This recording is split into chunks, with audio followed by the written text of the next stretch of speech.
Good afternoon, everyone. I'm Robert from Our Magnifico Games. First, I'd like to apologise for my running late. I realise it's not forgivable. I'm here now, though. Second,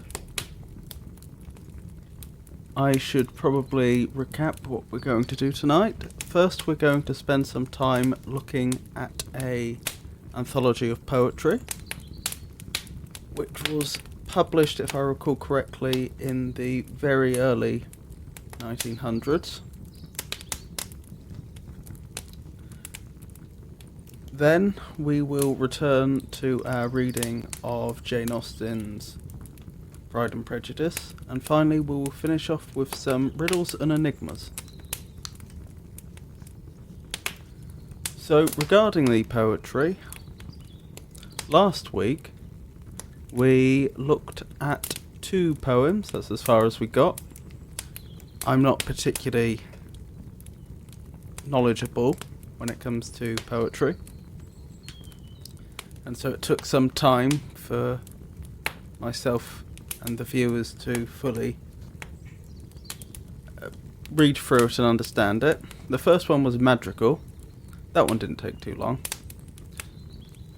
And the second one was The Forsaken Merman by Matthew Arnold. Matthew Arnold was, of course, this gentleman, a English poet who was prominent, well, alive and prominent during the Victorian era. Son of the celebrated headmaster of Rugby School, Tom Arnold, it would appear. I thought perhaps we would begin the poetry by actually rereading The Forsaken Merman, because I feel, after having looked at it last week, I can appreciate it more, and it seems like a good place to start us off. So, I'll do my best, though I'm not brilliant at reading out loud.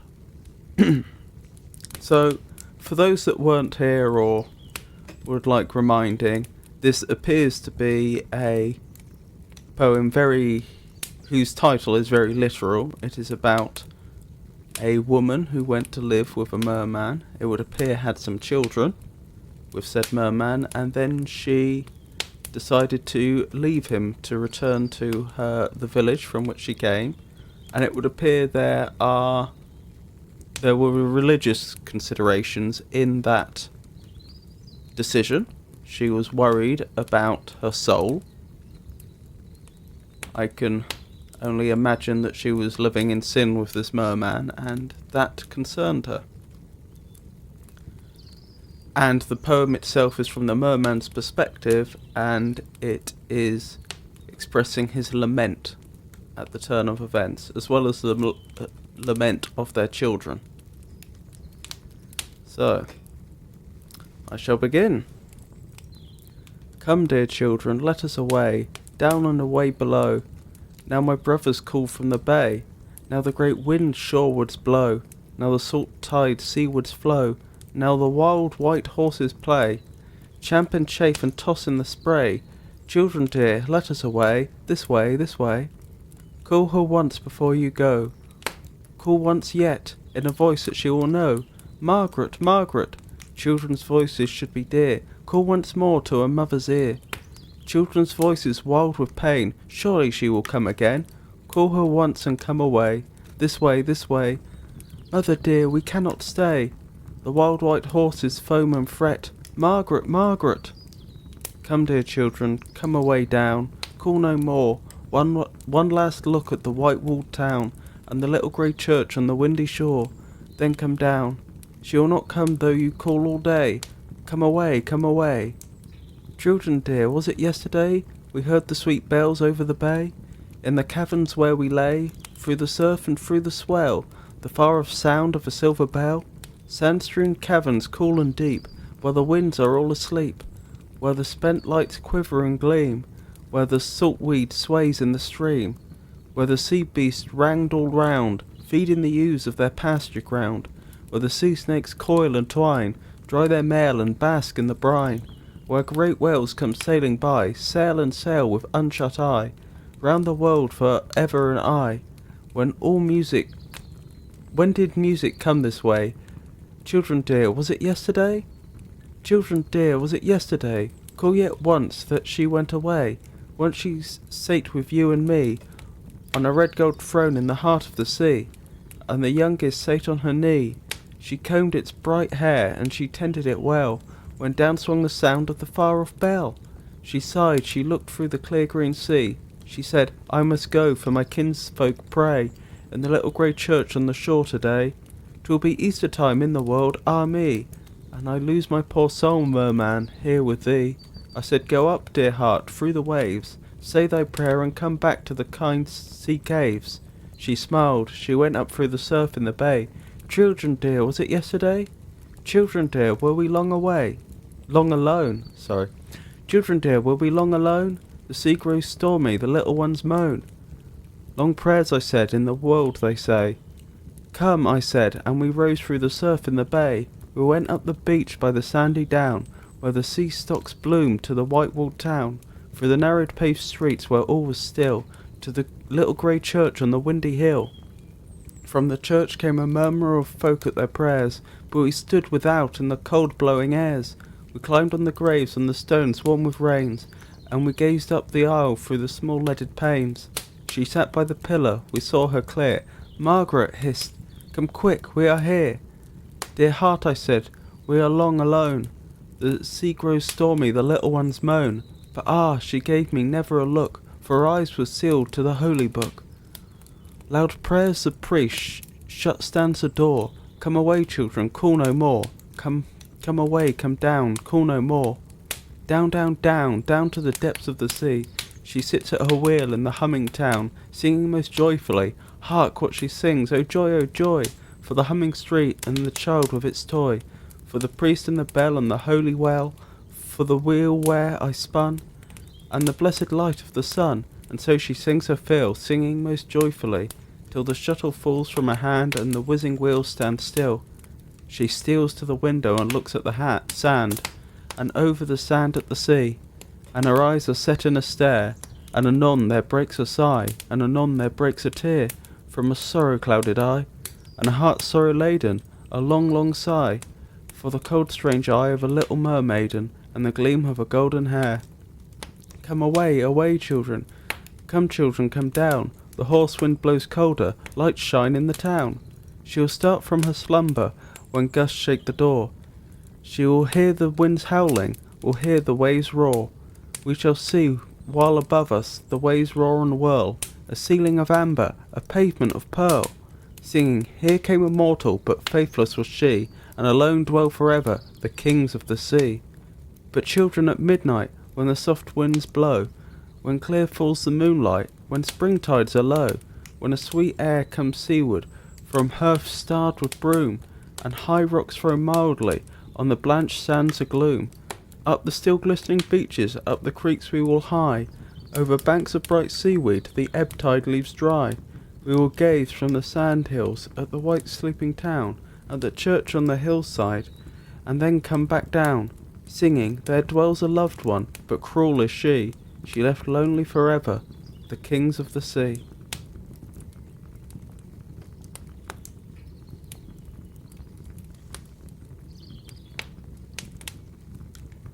Jenny says, "I see several characters in the poem. Shall we discuss about their roles in the poem? Children, my brothers." Line 3, Margaret.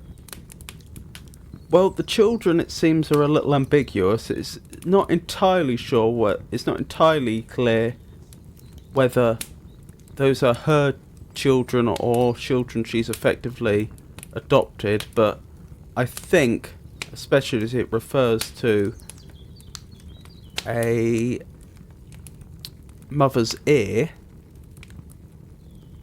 I've mislaid that stanza, but it's there somewhere. Here, to a mother's ear. I would suggest that they probably are her children. My brothers, in line 3. Now my brothers call from the bay. Yes, that's an interesting line. I'm not entirely certain what that's in reference to. So it's, "Come, dear children, let us away, down and away below. Now my brothers call from the bay, now the great winds shorewards blow." Well, since he's asking the children to come down, I assume that means that they had already gone up to the town by that point. So perhaps "now my brothers call from the bay" means the kinsfolk of the merman himself. That may be literal brothers, or it may be his people. Brothers in a more figurative sense. That's all I can think of.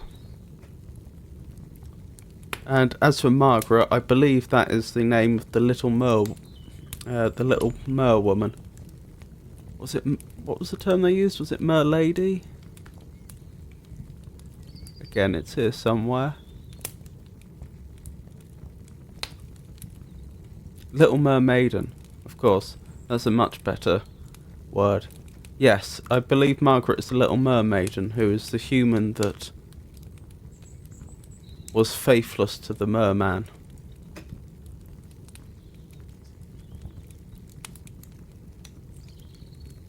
I must say, this poem has grown on me. The first time I read it, I was a little bewildered and perhaps overwhelmed, but every time I read it, I feel that I understand a little bit more, and it's nice.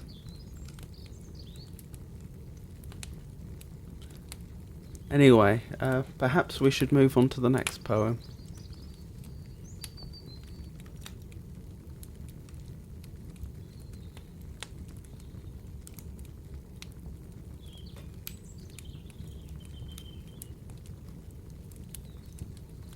Jenny says, actually, have you ever thought of the possibility that the speaker, poet himself, is the forsaken merman? So he was describing his relationships with his children, his brothers, and his beloved Margaret. Well, I seem to remember we had a look at his personal life, and we couldn't find any reference to a Margaret, and his spouse was apparently Frances Lucy. So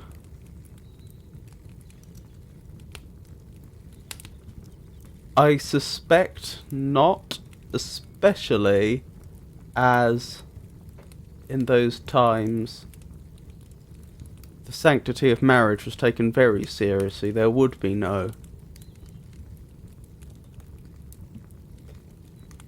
divorcing or breaking up, with very few exceptions. And on top of that, if he had had a relationship with somebody before that point, then you would, outside of marriage, that is not something you would want to become well known, because it would probably make you look very bad in the eyes of most people at the time. Although it is, I would say that the Victorians certainly, within Victorian culture, there was a great emphasis on romance and also faithlessness, just in general, the amorous emotions, shall we say. So I think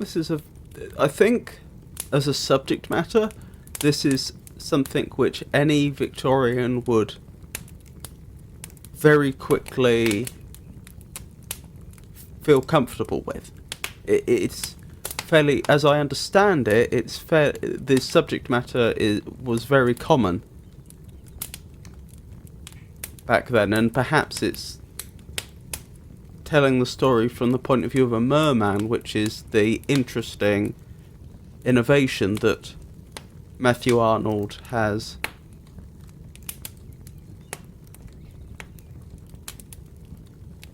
added here.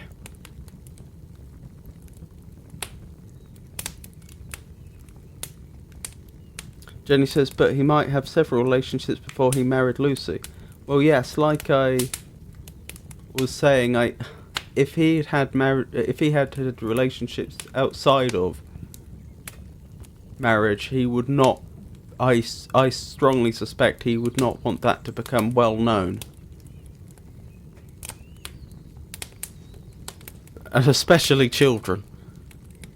That would look very, very bad, as I understand it. So I doubt he's actually. I doubt this is actually supposed to represent his real life, although it may well be that at certain points in his life he did feel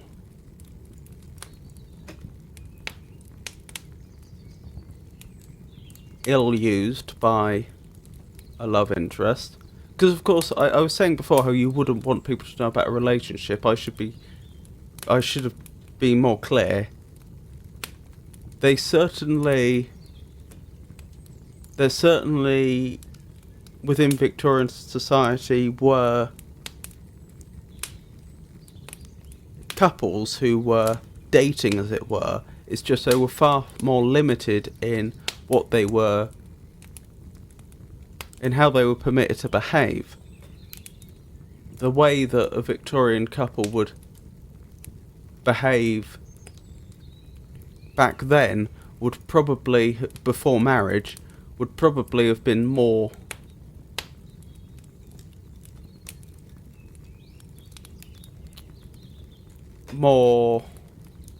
what's the word? More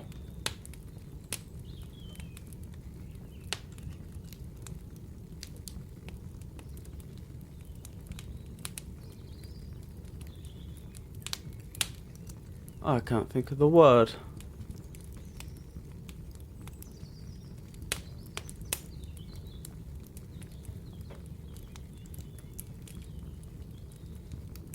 Nope, completely gone. It would have been... They would have been behaving towards each other in an even more...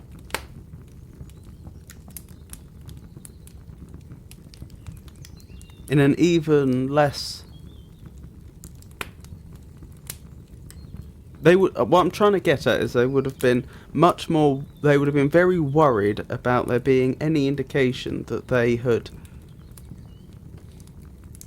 done anything even remotely lewd in nature.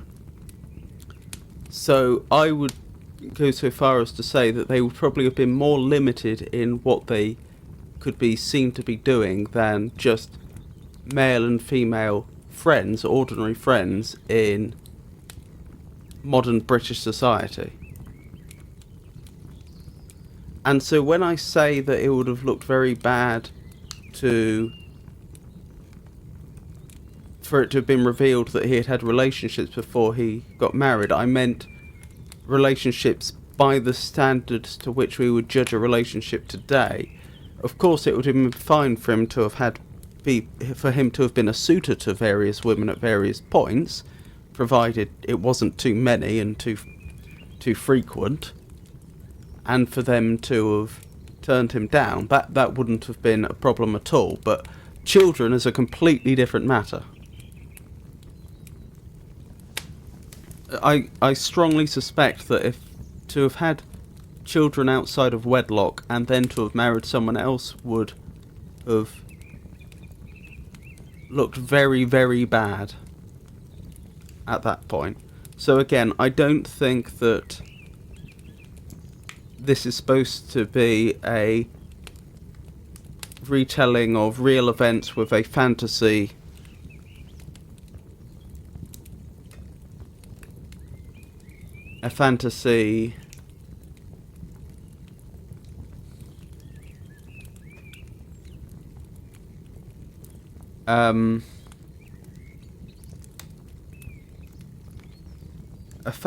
gloss painted over it, because that would probably have been career suicide to publish a poem like that back then, I would assume.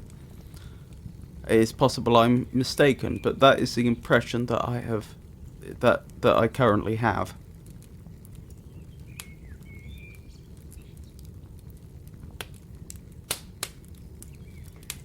Anyway, on to the next one.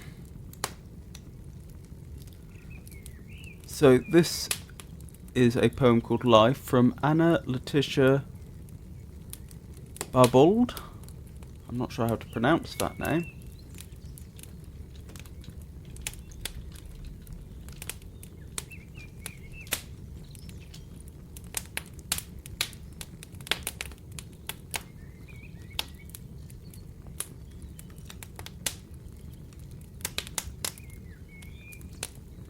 I think that's Barbauld.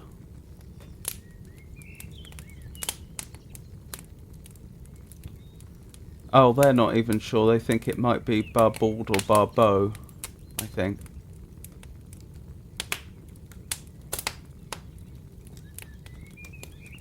If I'm reading the IPA correctly, which I may not be. She was a prominent English poet, essayist, literary critic, editor and author of children's literature. A woman of letters who published in multiple genres, Barbauld had a successful writing career that spanned more than half a century. It is indeed a long time. Oh, she died in 1825 at 81. So she would have been pre-Victorian then. She's a Georgian lady.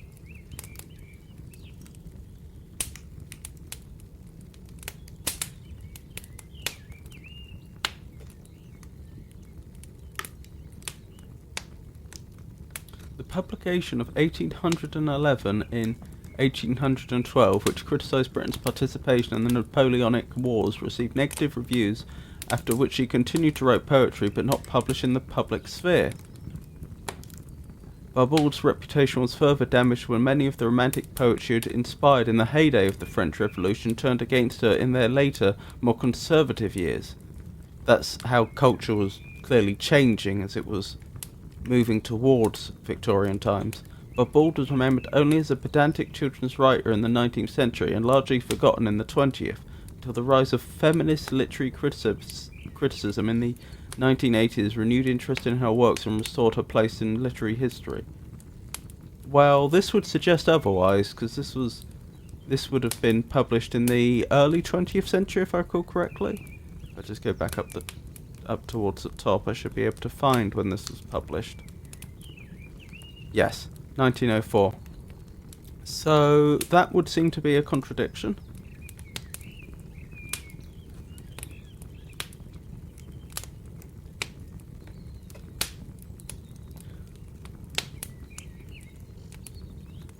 I'm just having a very quick look through here to see if there's anything that really stands out as something that's relevant, like for example her apparent opposition to Britain's involvement in the Napoleonic Wars.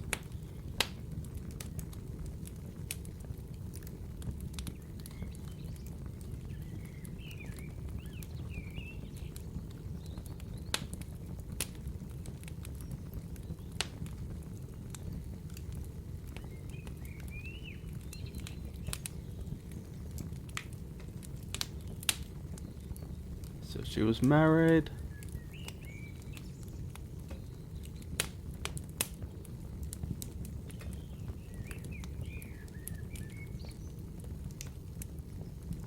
And they adopted a child because they had concerns that they wouldn't be able to.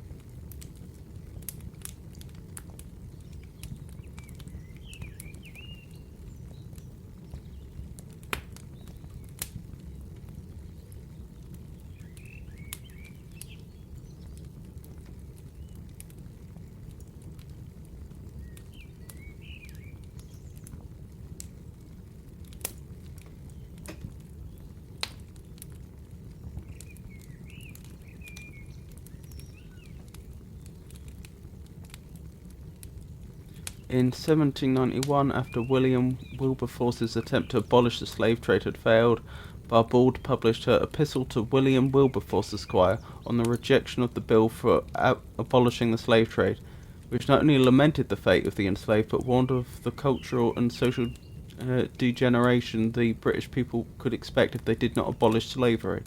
I wonder what form of abolition they're talking about here, though, because slavery was already outlawed in the British Isles. It's possible they hadn't quite abolished it in the Empire at that point?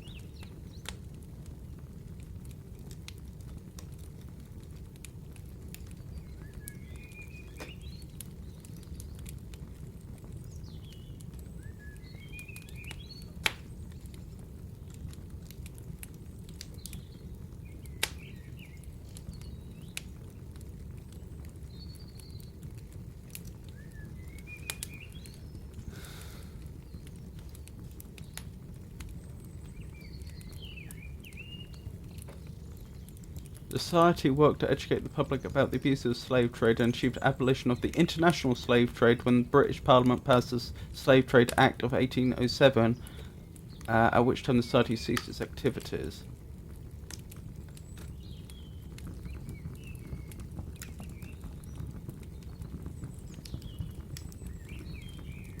Yes, so this wasn't the act which abolished slavery in the British Empire, I don't think. This was the act which led to the Royal Navy trying to prevent the transport of slaves internationally. The Royal Navy actually stopping foreign ships and preventing them from travelling with slaves aboard, blockading Africa and all those things.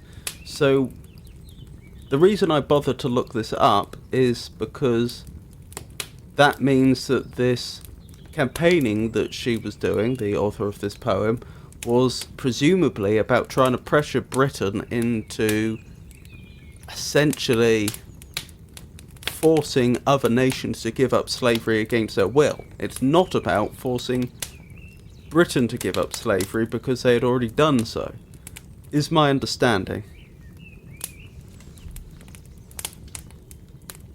Well, we probably don't need to go through all of this, but I think that gives us some idea of who she was.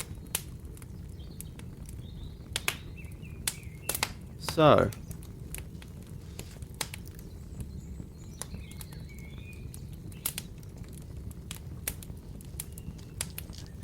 life. Animula, vagula, blandula. I do not... That's clearly Latin. And I would assume animula is animal. Unless it's just something that's supposed to sound like Latin.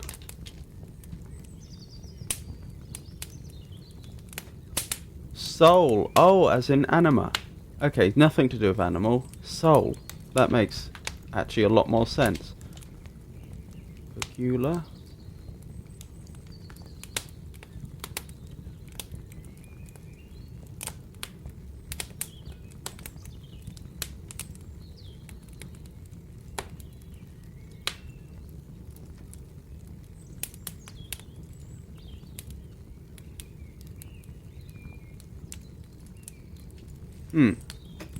I'm not sure what vagula is.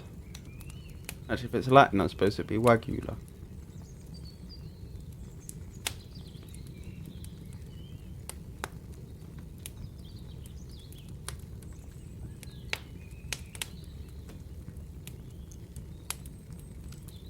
Oh, is that the feminine form of the word? The words. It looks like it. Diminutive of anima, a small or little soul. It doesn't prove it's feminine, but I think it probably is.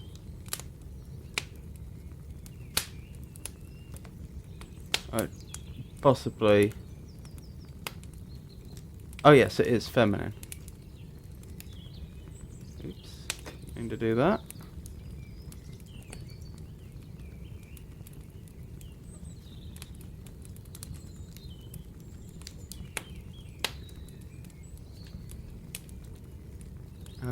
What's the other one? Oh yeah, we're on this one.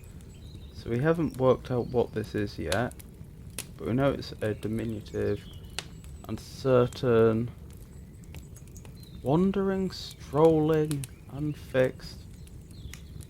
Okay, so diminutive form of wandering, it would appear. Wandering, rambling, strolling. Blandula. Of course, feminine, and presumably diminutive again. Charming, pleasant. Okay, I'm not sure what the significance of those three Latin words are, but they seem to be feminine diminutive forms of soul, wandering, and pleasant. So, let us begin by reading through it once and looking up any words that we don't recognise. Life, I know not what thou art, but know that thou and I must part, and when or how or where we met, own to me's a secret yet. But this I know, when thou art fled, where'er they lay these limbs, this head, no clod so valueless shall be as all that then remains of me. O whither, whither dost thou fly, where bend unseen thy trackless course, and in this strange divorce, tell me where I must seek this compound eye, to the vast ocean of imperial flame, from whence thy essence came. Dost thou thy flight pursue when freed from matter's base encumbering weed, or dost thou, hid from sight, wait like some spellbound knight, through blank oblivious years the appointed hour, to break thy trance and reassure thy power? Yet canst thou without thought or feeling be? Oh, say, what art thou when no more? Thou art thee. Life, we've been long together, though pleasant and through cloudy weather. 'Tis hard to part when friends are dear. Perhaps 'twill cost a sigh, a tear. Then steal away, give little warning. Choose thine own time. Say not good night, but in some brighter clime bid me good morning. So I think it's fair to say that death is a theme in this, although it's notable that I don't think anywhere does it directly say so. It's always implied. So, life, I know not what thou art. That's fairly self-explanatory. I do wonder if it's supposed to be you art, because as I think I mentioned last week, the TH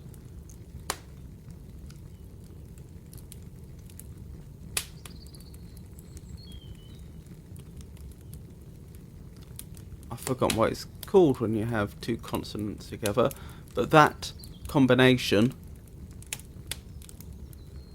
was used in place of the letter thorn, and that was used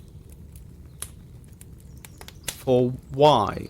So there was no point in time, or it could be used in writing for Y, so there was no point in time when people were actually saying thou, except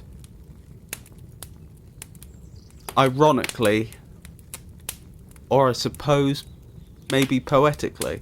So I'm not sure if this was so long ago that they're using thou instead of you, or if they're writing you with a th, or if they are using it for poetic effect. I suspect the latter. As far as I'm aware, using th for y died out in early medieval Britain. I'm pretty sure. I could be wrong. So yes, I'll assume it probably is meant to be pronounced thou. But know that thou and I must part. Again, fairly self-explanatory. And when or how or where we met, I own to me a secret yet. That's more difficult. And when or how or where we met, which is presumably the point of birth, I own to me's a secret yet.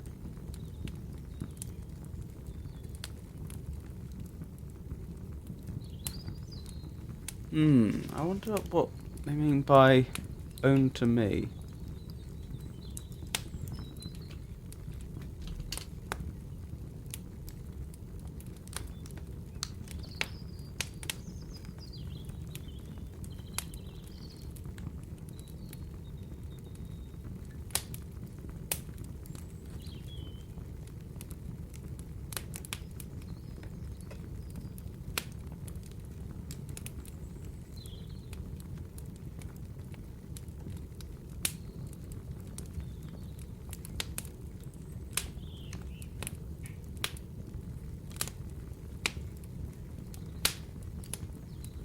Ah, okay.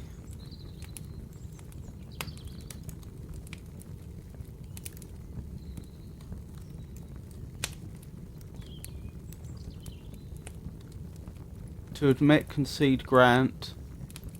To recognise, acknowledge. To own one as a son, which would mean to recognise one as a son. Okay, so... Oh, and also confess. Although that's dialectal. So, therefore, I own to me's. I still don't... So it could be... To own to me's may be meaning to... may mean I recognise? Or I acknowledge? I acknowledge to myself that it's still a secret. But that doesn't quite make sense. And when or how or where we met, presumably you would have a rough idea when you were born. Oh, I suppose because your memory doesn't go back that far. So it's a secret. So I acknowledge that it's a secret to myself when we met, when the speaker met life. It may not be a secret to other people, but it is to the speaker. Okay, that's probably what that means, I would suggest. But this I know, when thou art fled, so when one has passed on, where they lay these limbs, so wherever they lay these limbs, this head, no clod so valueless shall be, as all that then remains of me. That's fairly self-explanatory. Oh, whither dost thou fly? So where do you fly? Where do you go to? Where bend unseen thy trackless course. Where bend unseen thy trackless course.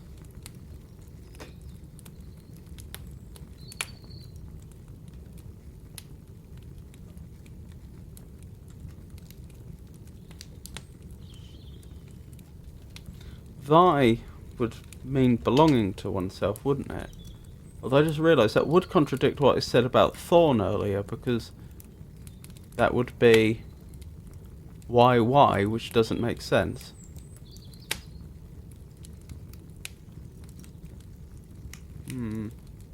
Perhaps I'm mistaken about how these words were used.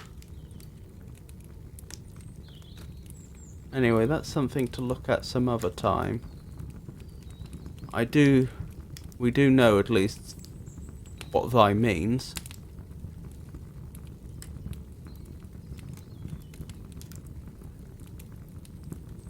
Where bend unseen thy trackless course.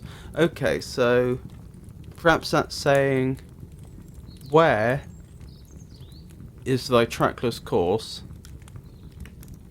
which is a bend unseen. Where bend unseen thy trackless course. So which unseen bend is your trackless course is probably what it says.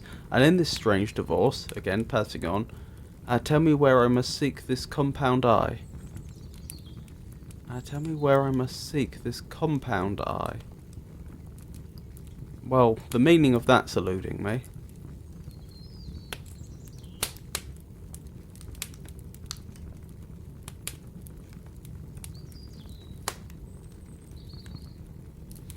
Is there some... Compound would usually mean something made up of multiple things, such as a chemical compound. Oh, or it could be an enclosure, that's true, like a building.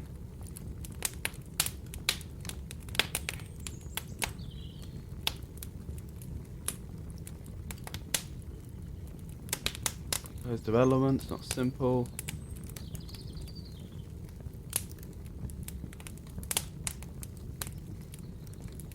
Tell me where I must seek this compound eye.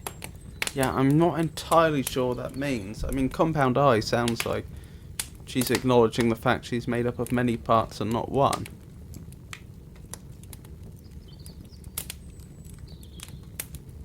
So perhaps it's saying, after I've passed on, where do I find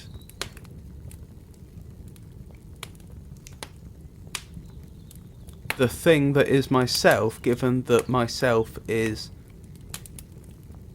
contains life, which has now become separate.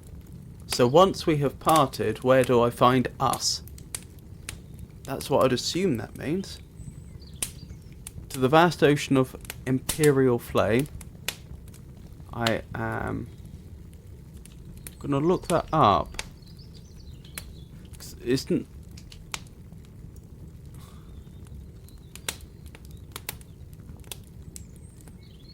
Yes, from fiery as in pyro. Pertaining to the highest heaven or the empyrean of the sky heavens. Fiery, made of pure fire.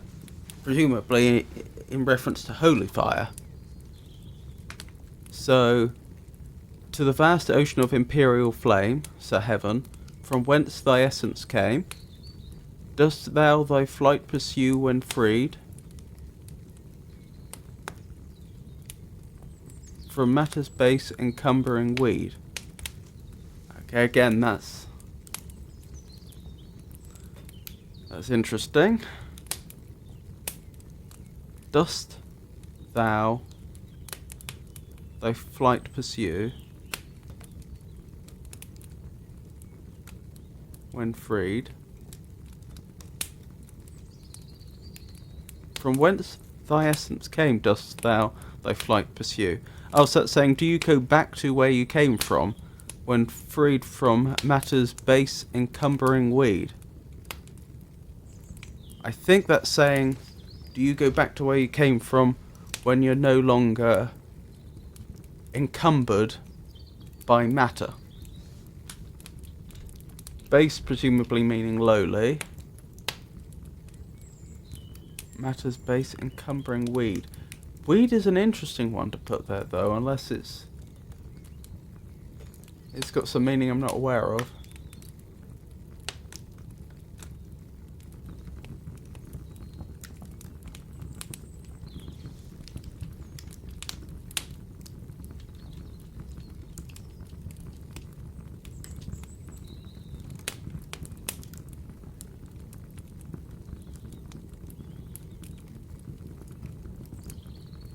Yes, I suspect that's what they mean by base.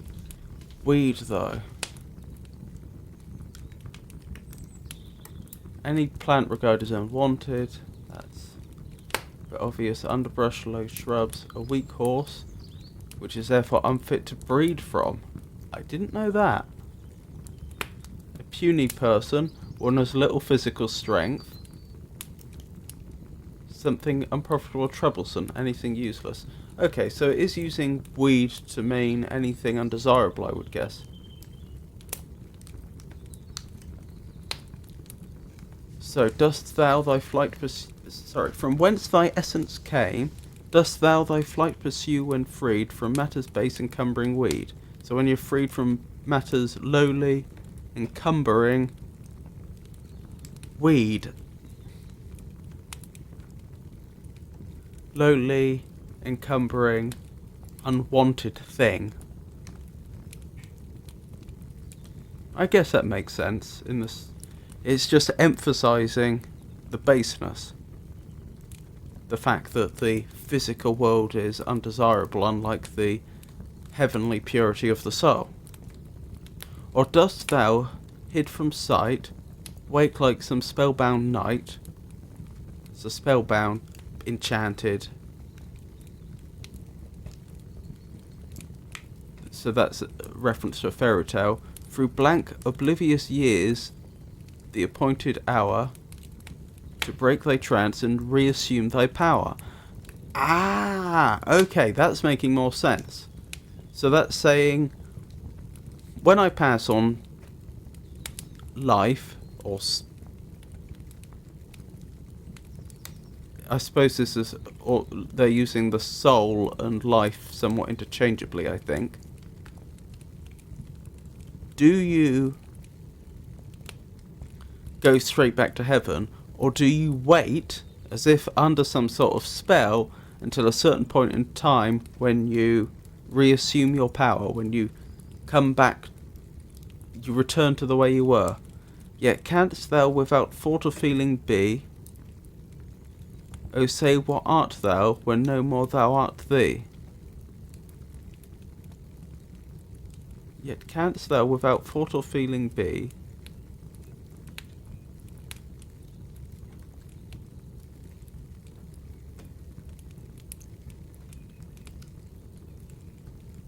Yet canst thou without thought or feeling be?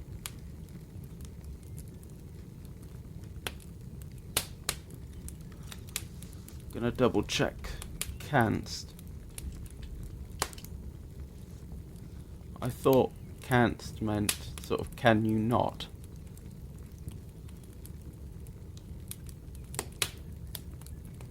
Second person singular simple present form of can.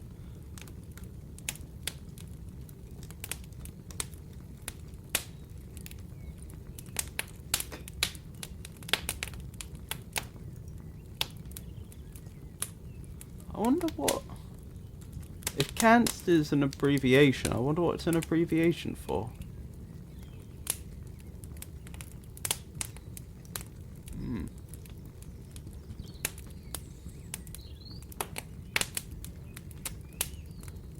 But it is being used for can. Yet can you, without thought or feeling, exist? Oh, that's fairly simple. Yeah.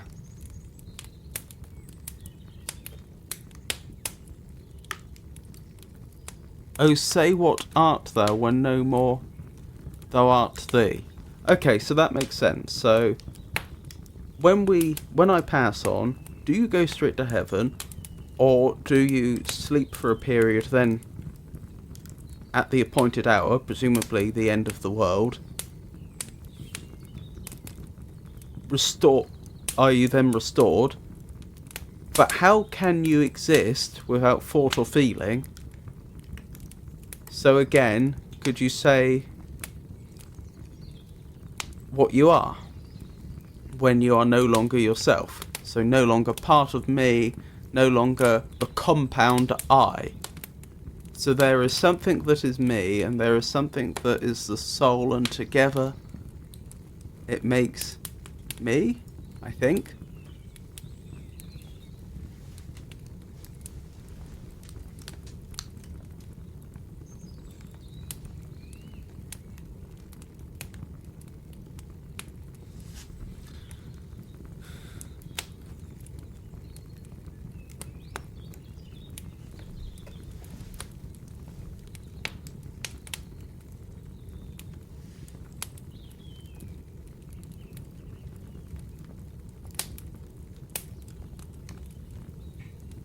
Or is she referring to life itself and not the soul? Well, animula suggests it is the soul she's referring to as life.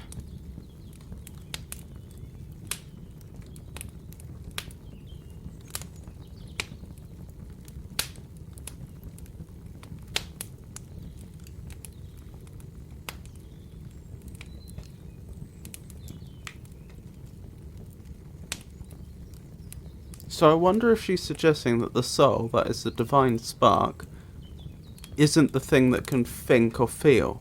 The thing that can think or feel is herself, the speaker, and the soul is something else, and she's wondering, how can you exist without those qualities?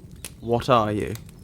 Life, we've been long together, through pleasant and through cloudy weather. 'Tis hard to part when friends are dear, so I'm quite fond of you, life. Perhaps 'twill cost a sigh a tear, then steal away, give little warning, choose thine own time.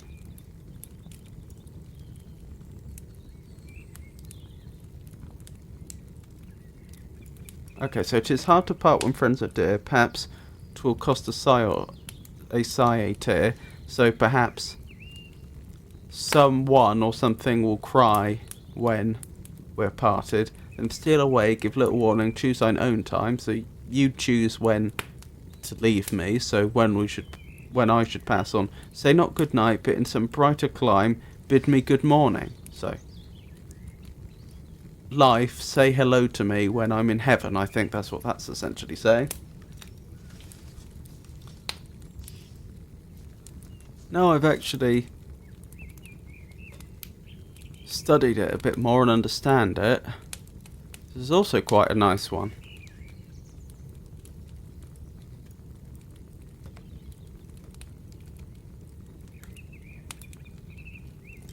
So, is there any more to discuss on this one, or shall we just progress on to the final reading and move on to the next one? Depending upon length, actually, because we should be moving on to Pride and Prejudice soon.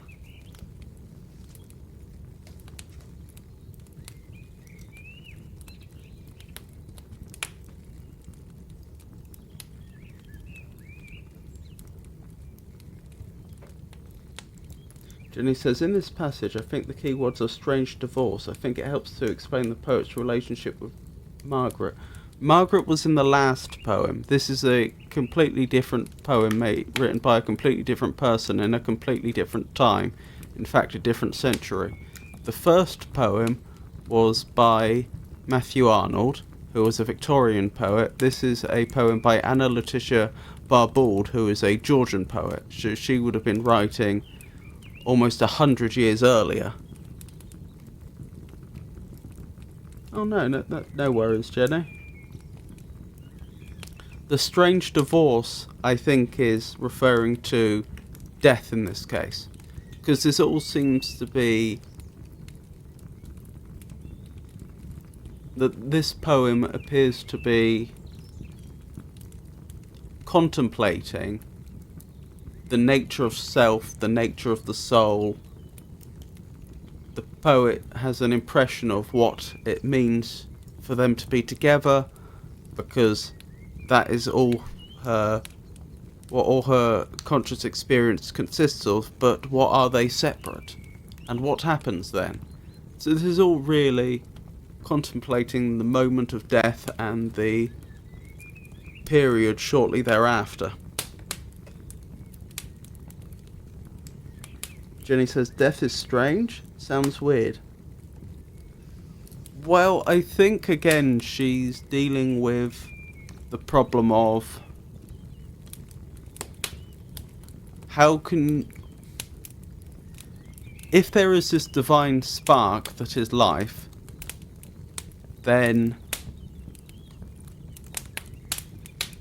what is it if it has nothing to do with thought or feeling, thoughts or emotions? Because thoughts or emotions are what I have as a person, which is separate from my soul.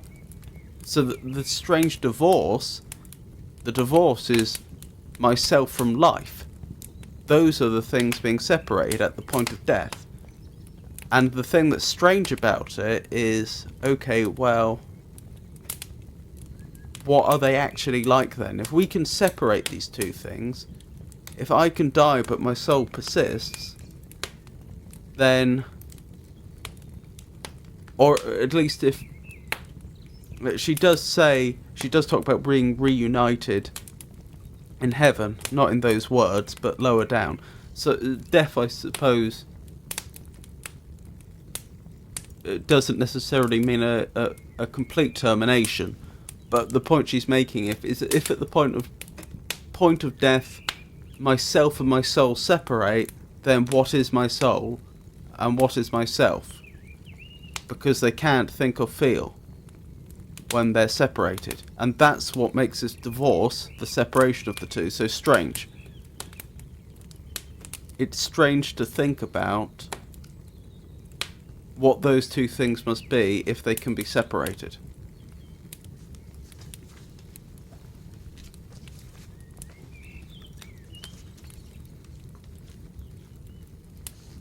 So, once again, life, I know not what thou art, but know that thou and I must part, and when or how or where we met, I own to me's a secret yet, but this I know when thou art fled, wherever they lay these limbs this head, no clod so valueless shall be, as all that then remains of me.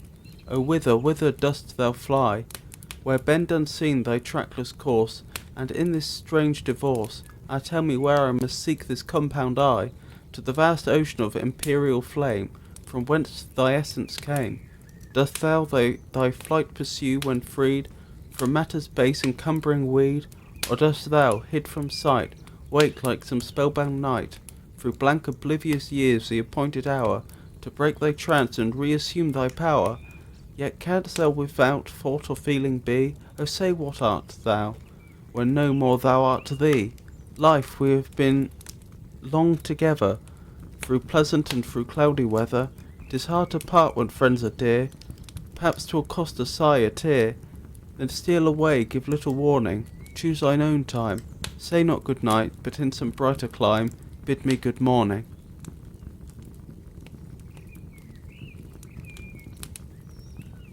I quite like it.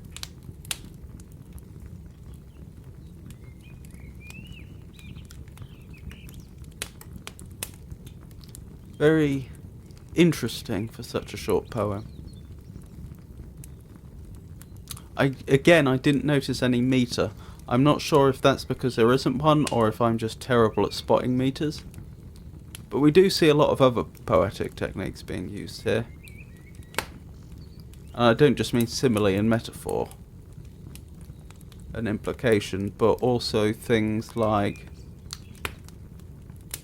rhyming, fled and head, met and yet, art part, so that's end rhyme obviously.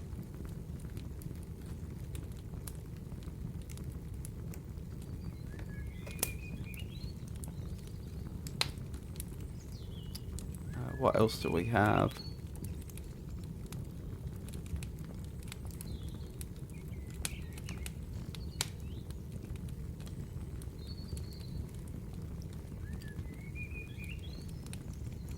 Good night and good morning are obviously in a sense I suppose that they don't oppose each other, but they're counterparts. And so again, that's also for poetic effect.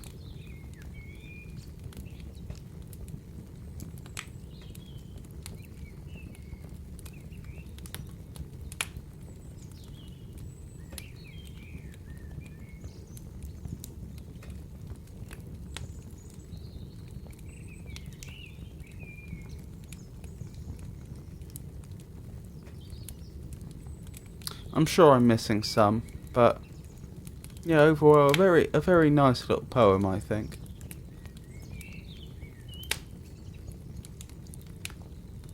Oh, we have quite a few little ones here.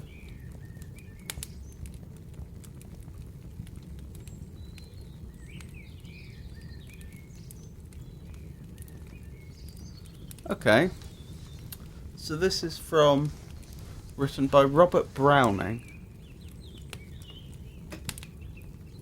Now, if I recall correctly, Robert Browning was another one of the very, very well-respected Victorian poets, very eminent. I seem to remember that he was considered to be one of the top two. Forgotten who the other one was, but I'm sure I'd recognise the name if I saw it. I seem to remember the top three were Matthew Arnold, Robert Browning, and there was one other whose name escapes me right now. So, Robert Browning was an English poet and playwright whose dramatic monologues put him high among the Victorian poets.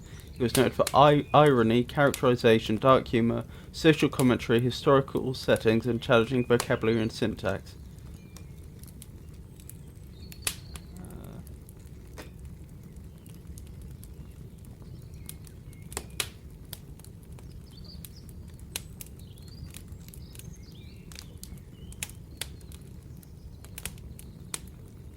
So he was married to another poet. Political views. Browning identified as a liberal, supported the emancipation of women and opposed slavery, expressing sympathy for the North in the American Civil War. Later in life he even championed animal rights in several poems attacking vivisection.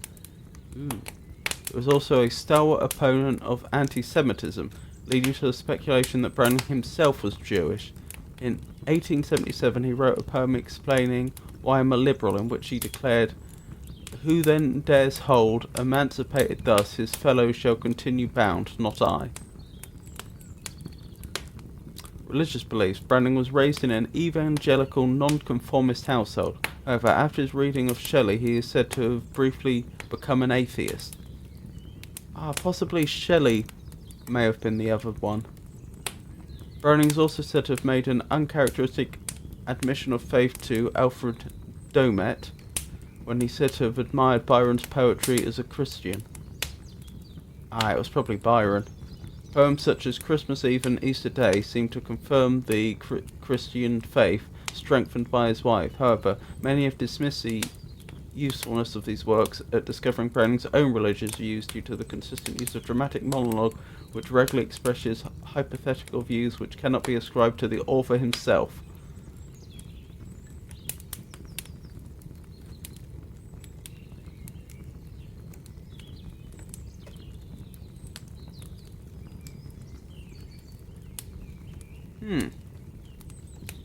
If I quickly look at Matthew Arnold again.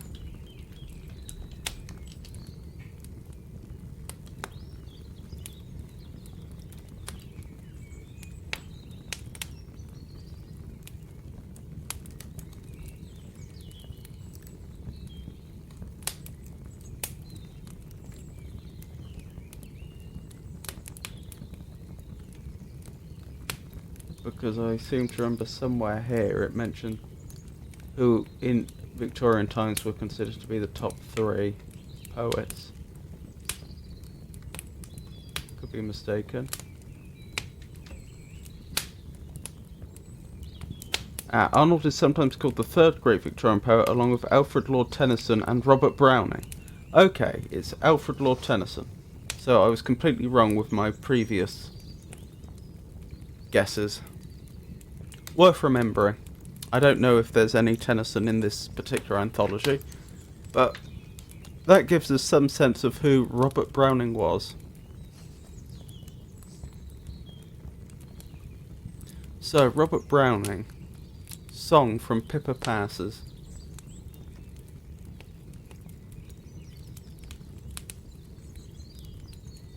The years at the spring and days at the morn, mornings at 7, the hillside dew pearled, the lark on the wing, the snail on the thorn, God's in his heaven, all's right with the world.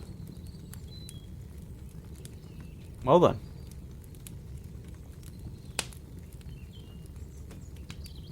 So the years at the spring, it's springtime, the days at the morn is a spring morning, mornings at 7, it's 7 o'clock on a spring morning, the hillside's dew pearled, self-explanatory, the lark's on the wing, there's a lark flying nearby, the snail's on the thorn, God's in his heaven, all's right with the world. Wow, what an uplifting little poem.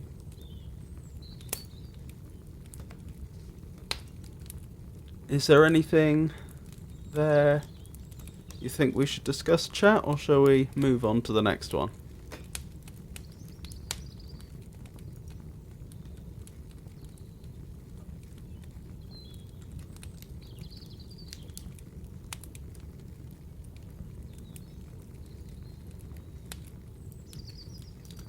Well, I'll read it one more time. The years at the spring, the days at the morn, mornings at 7, the hillside's dew pearled, the lark's on the wing, the snail's on the thorn, God's in his heaven, all's right with the world.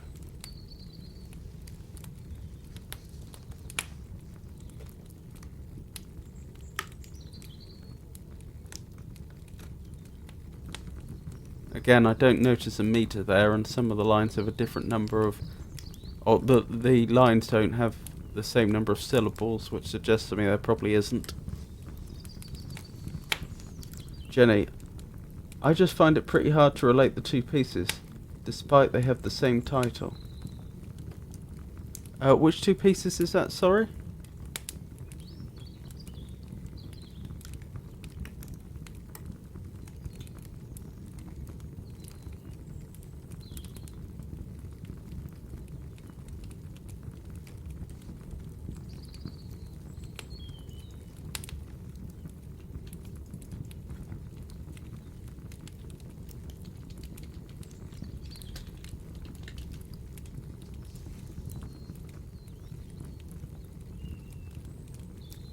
Pippa Passes is a verse drama by Robert Browning. It was first published in 1841 as the first volume of his Bells and Pomegranate series. In a low-priced 2-column edition for sixpence, and next republished in his collected poems of 1848, where it received much more critical attention. It was dedicated to Thomas Noon Telford, who had recently attained fame as the author of the tragedy Ion.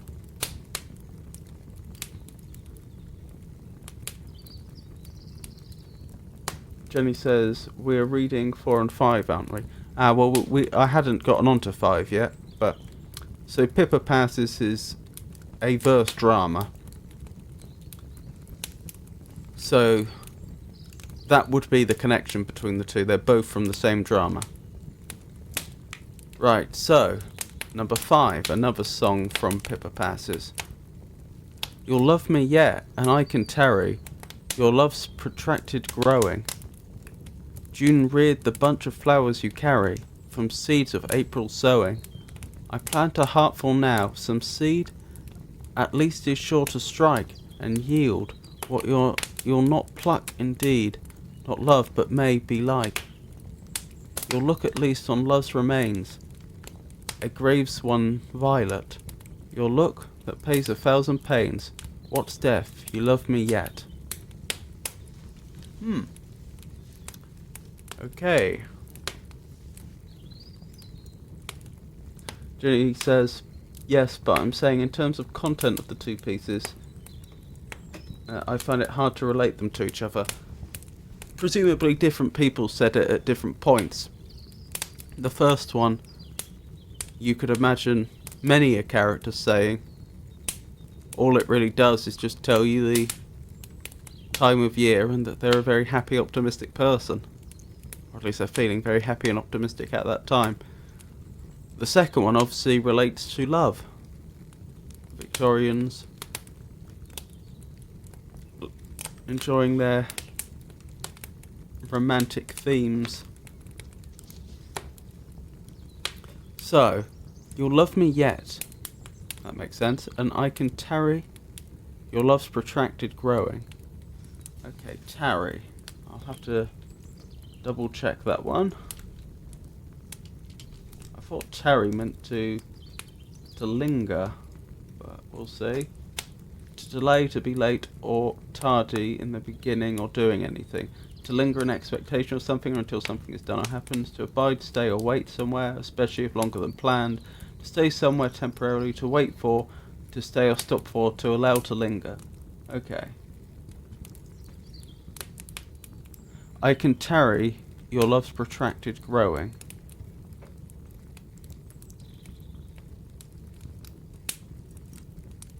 So I can wait for your love's protracted growing. So your love's growing, but it's taking a long time, but I can wait. June reared the bunch of flowers you carry from seeds of April sowing. So these seeds were planted in April, they grew into flowers which are now carrying. I plant a heartful now. Some seed at least is sure to strike and yield what you'll not pluck indeed, not love, but may be like. Okay, so I plant a heartful now. I think a heart full is obviously is expressing a quantity that fills up a heart. So I think this is metaphorical seed as opposed to real seed. So seeds of love, as it were. I'm going to plant love in your heart. Some seed at least is sure to strike and yield. So some of it is sure to take root and have you yield to it, so you'll fall in love. What you'll not pluck indeed, not love, but maybe like.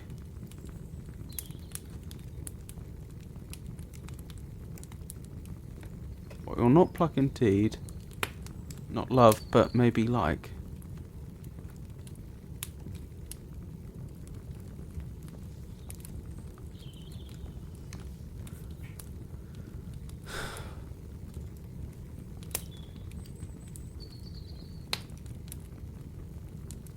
I confess I don't fully understand that one.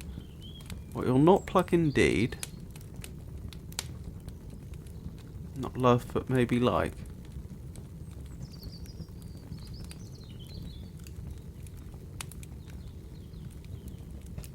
No, that's clearly those two stanzas are too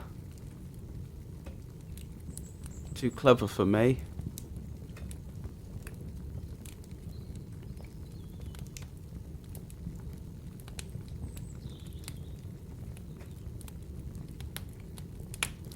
You'll look at least on love's remains, a grave's one violet.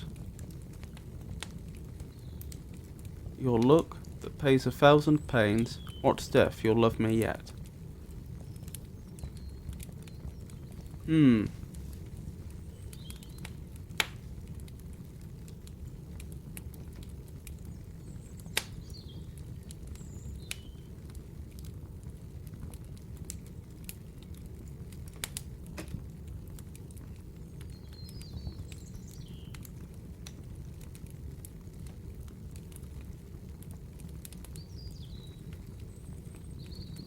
To be honest, I don't fully follow that one, especially towards the end. So perhaps we'll begin on that one next week. For now, we should move ahead to Pride and Prejudice.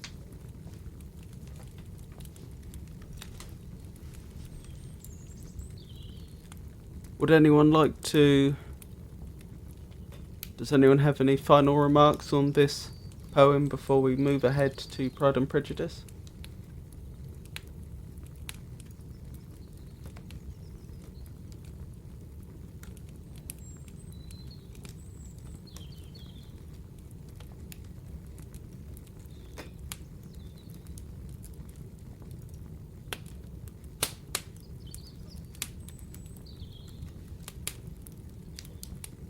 Nope, fair enough. So, Pride and Prejudice. Have to remind ourselves what had happened so far. So, we began with the Bennet family, who were excited, or rather the mother and daughters were excited, that a young gentleman had moved into the area, a Mr. Bingley. There was this whole affair of there needing to, the family needing Mr. Bennet to visit Mr. Bingley before a relationship could be formed between the families, which was necessary because the daughters are looking for a husband,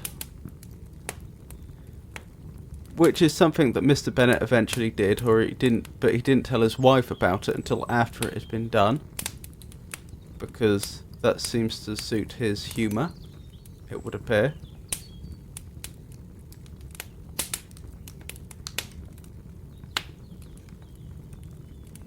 And they went, ultimately this led to the daughters attending the, I believe it was a ball, that Mr. Bingley was attending. I'm not sure if he was the host or not.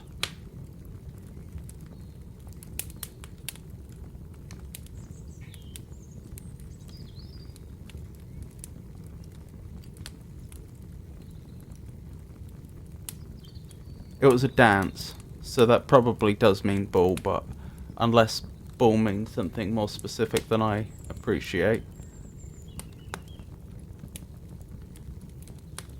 Or rather, I suppose, I mean, unless they had other forms of dance besides balls that I'm not aware of. Which is entirely possible, but I think they mean a ball. Ah, and Mr. Darcy was in attendance there, who I believe was,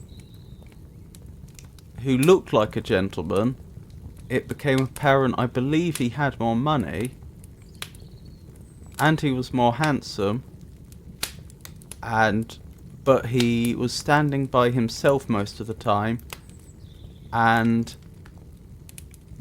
during the dance, and wouldn't take up a partner. He complained that he only dances with people he's well acquainted with, which didn't suit the daughters very well, who were interested, and I believe he slighted one of the Bennet daughters.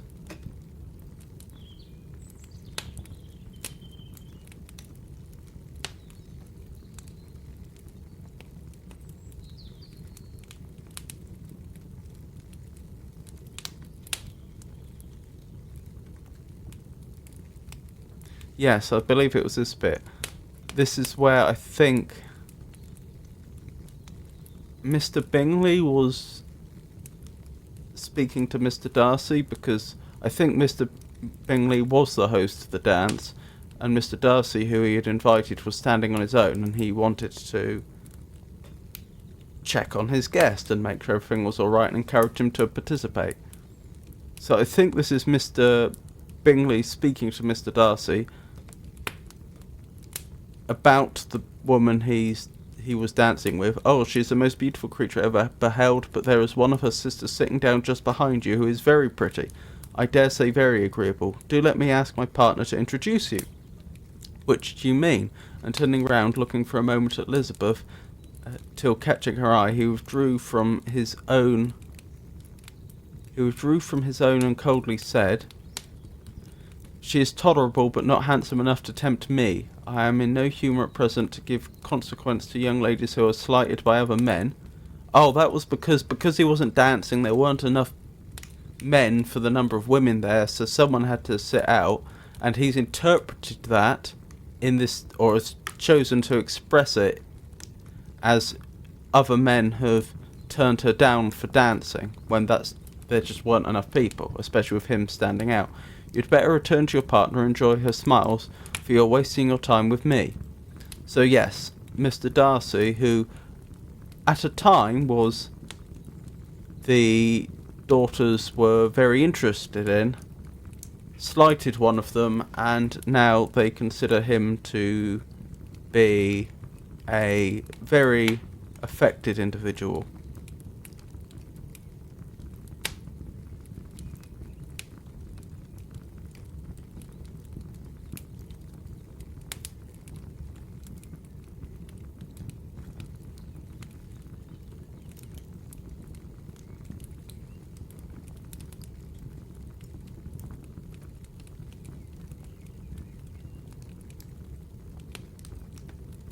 Yes, he is a most disagreeable, horrid man, not at all pleasing. That's in reference to Mr. Darcy, I believe. And because the chapter 3, the last chapter we were looking at, it ended with the Bennet daughters and mother returning from the dance and telling Mr. Bennet about it, who didn't seem overly interested in the details. If I recall correctly, he specifically complained about being told about all the finery, I think it was.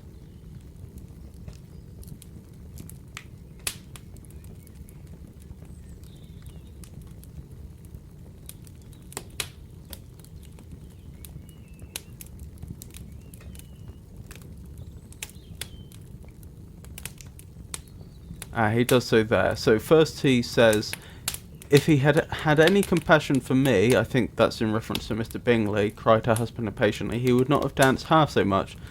For God's sake, say no more of his partners. Oh, that he had sprained his ankle in the first dance." So he's not interested in who Mr. Bingley danced with. Here she was interrupted again. Mr. Bennet protested against any description of finery. So yes, he's obviously concerned about his wife and daughters, but he's obviously wasn't in attendance to the dance and isn't really that interested in the details.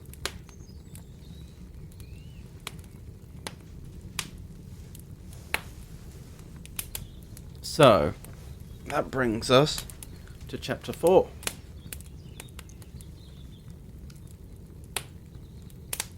When Jane and Elizabeth were alone, I believe that's the two of the Bennet daughters, the former, who had been cautious in her praise of Mr. Bingley before, expressed to her sister how very much she admired him.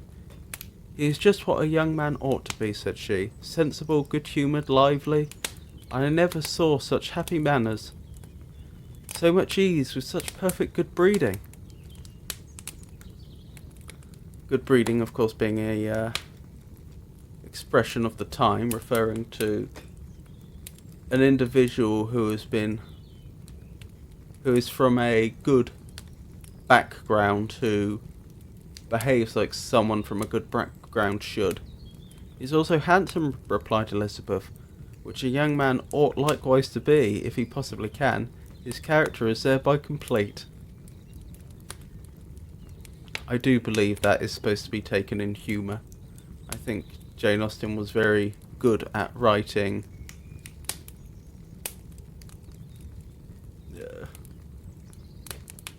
funny little,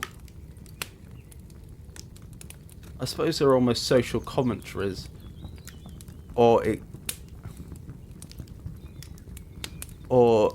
exaggerated characterizations of people or of a type of person. "I was very much flattered by his asking me to dance a second time. I did not expect such a compliment." "Did not you? I did for you. That is one great difference between us. Compliments always take you by surprise, and me never. What could be more natural than his asking you again? He could not help seeing that you were about 5 times as pretty as every other woman in the room. No thanks to his gallantry for that. Well, he certainly is very agreeable, and I give you leave to like him. You have liked many a stupider person."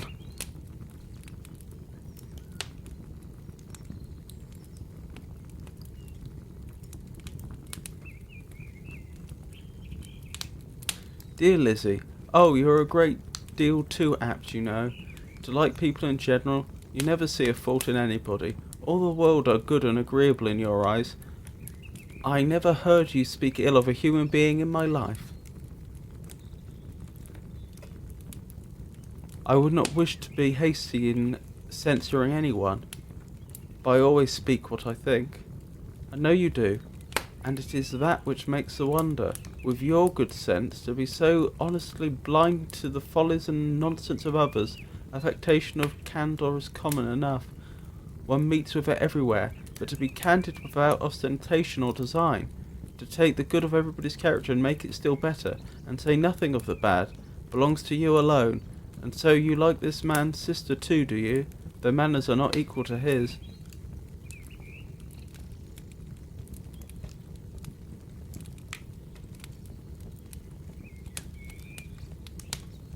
"Certainly not. At first, but they are very pleasing women when you converse with them. Miss Bingley is to live with her brother and keep his house, and I am much mistaken if we shall not find a very charming neighbour in her." Elizabeth listened in silence, but was not convinced. Their behaviour at the assembly had not been calculated to please in general, and with more quickness of observation and less pliancy of temper than her sister, and with a judgment too unassailed by any attention to herself, she was very disposed to approve them. They were, in fact, very fine ladies, not deficient in good humour when they were pleased, nor in the power of being agreeable where they chose it, but proud and conceited. They were rather handsome, had been educated in one of the first private seminaries in town, had a fortune of £20,000, were in the habit of spending more than they ought, and of associating with people of rank, and were therefore in every respect entitled to think well of themselves and meanly of others. They were of a respectable family in the north of England, a circumstance more deeply impressed on their memories than that of their brother's fortune, and their own had been acquired by trade.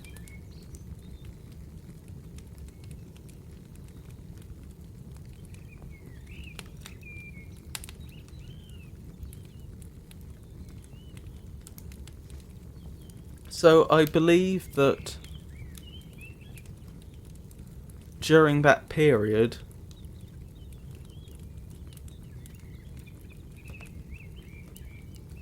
whether or not one works for a living was very important to social standing. And so I think the point here about that their brother's fortune and their own had been acquired by trade is pointing out that they, while they may be a respectable family, they're clearly not the most respectable, because they still have to work for their fortunes, or had to.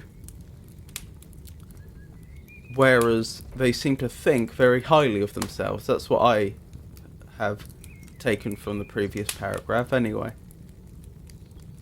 Mr. Bingley inherited property to the amount of nearly £100,000 from his father, but intended to purchase an estate, but did not live to do it. Mr. Bingley intended it likewise, and sometimes made choice of his county.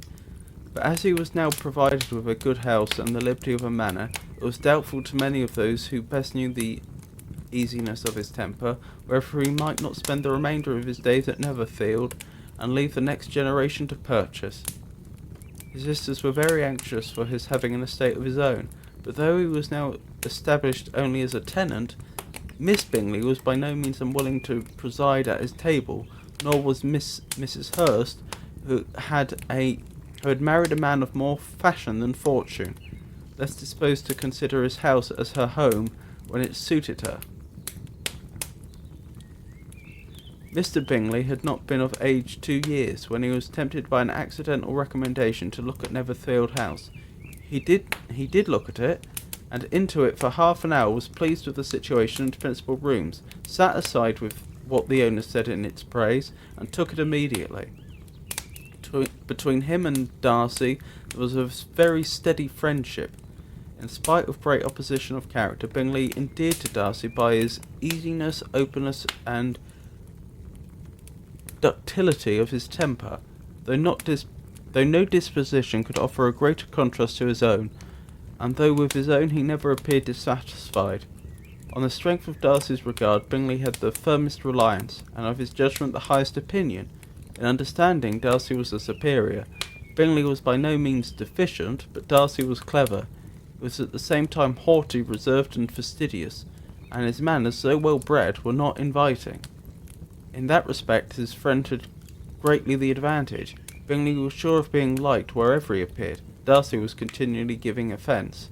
The manner in which they spoke of the Meryton assembly was sufficiently characteristic.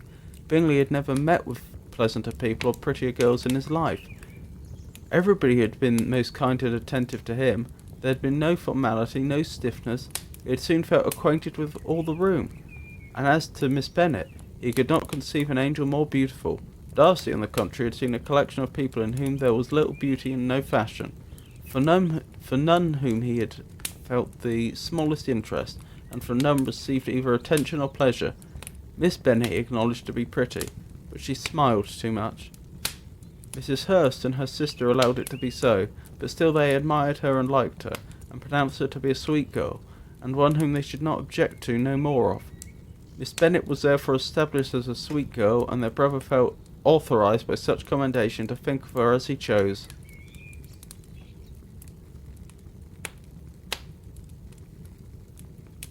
So the Meryton assembly presumably was the dance.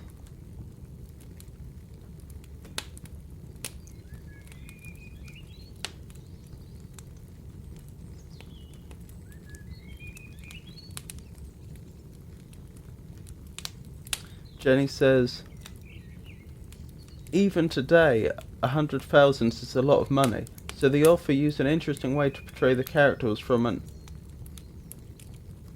the upper classes. Well, 100,000 might seem like a lot today, but it was a vast amount back then. A truly vast amount. I'm not even sure how much. Of course, it's difficult to judge things like inflation over that period of time, because the relative cost of goods would have changed, as well as the on top of inflation. Like, certain goods would have been a little bit more expensive and some would have been a lot more expensive, depending upon what they were made from, how available those things were, the amount of labour involved, as well as obviously many goods not yet existing. So it can be difficult to judge inflation, but it's bound to be more than 100 times. So that 100,000 would correspond to many, many millions today. It is a lot of money.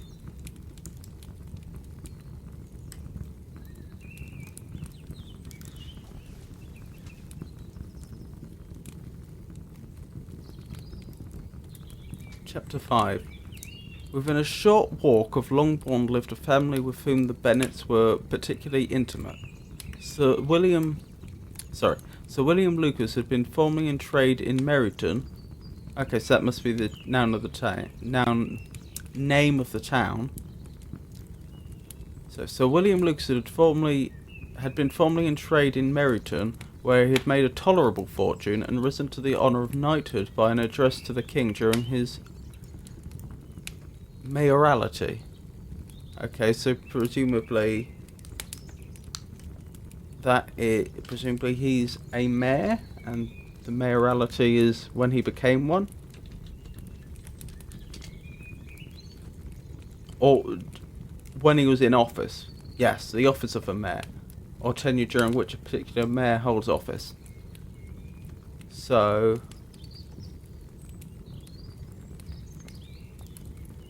had risen to the honour of knighthood by an address to the king during his mayoralty. So he had been a mayor, possibly. Well, it says during his mayoralty, which I suppose implies it's over now. So he had been, and that's how he'd become a knight. But he'd made his fortune in trade. The distinction had perhaps been felt too strongly. It had given him a disgust to his business and to his residence in a small market town. Okay. So he's risen through the ranks, but now he feels disgusted by the source of his money, because it's a lowly source. And quitting them both, he had removed with his family to a house about a mile from Meryton, denominated from that period Lucas Lodge. Named from that period Lucas Lodge, where he could think with pleasure of his own importance, and unshackled by his business, occupy himself solely in being civil to all the world. For, though elated by his rank, it did not render him supercilious. Right, I'll have to look that up.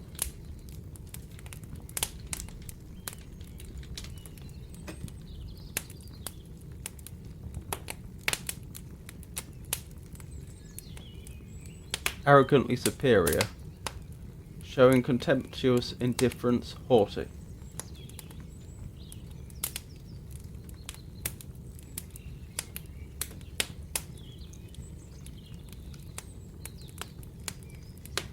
For though elated by his rank, it did not render him supercilious. On the contrary, he was all attention to everybody. By nature inoffensive, friendly, and obliging. His presentation at St. James had made him courteous. So St. James is presumably a school. Not sure what they mean by his presentation at St. James. I suppose they mean his having gone there.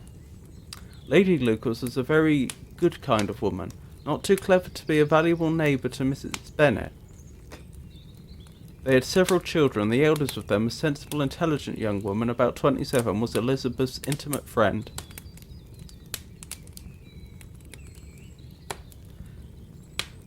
Interesting it's saying not too clever to be a valuable neighbour. I wonder if that's clever in some other sense than intelligent.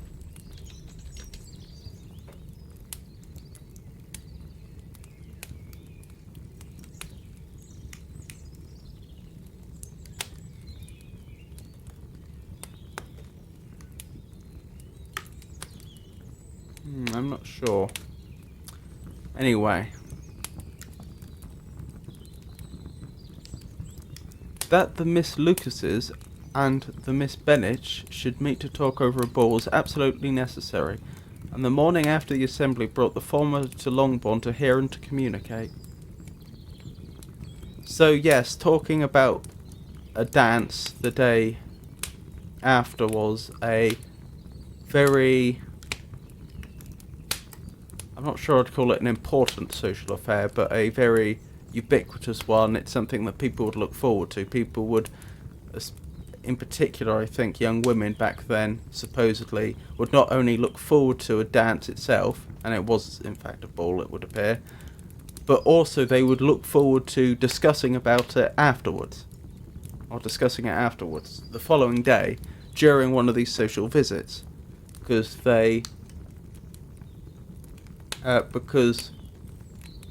as mentioned in the previous in our last stream, in our last Jane Austen stream, families would maintain relationships by visiting each other and then returning the visit. So Family A would visit Family B, and then Family B would be obligated to visit Family A again during the morning, I believe it would be, within a sensible period of time, and then it's Family A's turn again, and so on and so forth, and that's how ties were maintained. So visiting after a ball to discuss it both helps maintain the ties between the families, but also is something people would look forward to.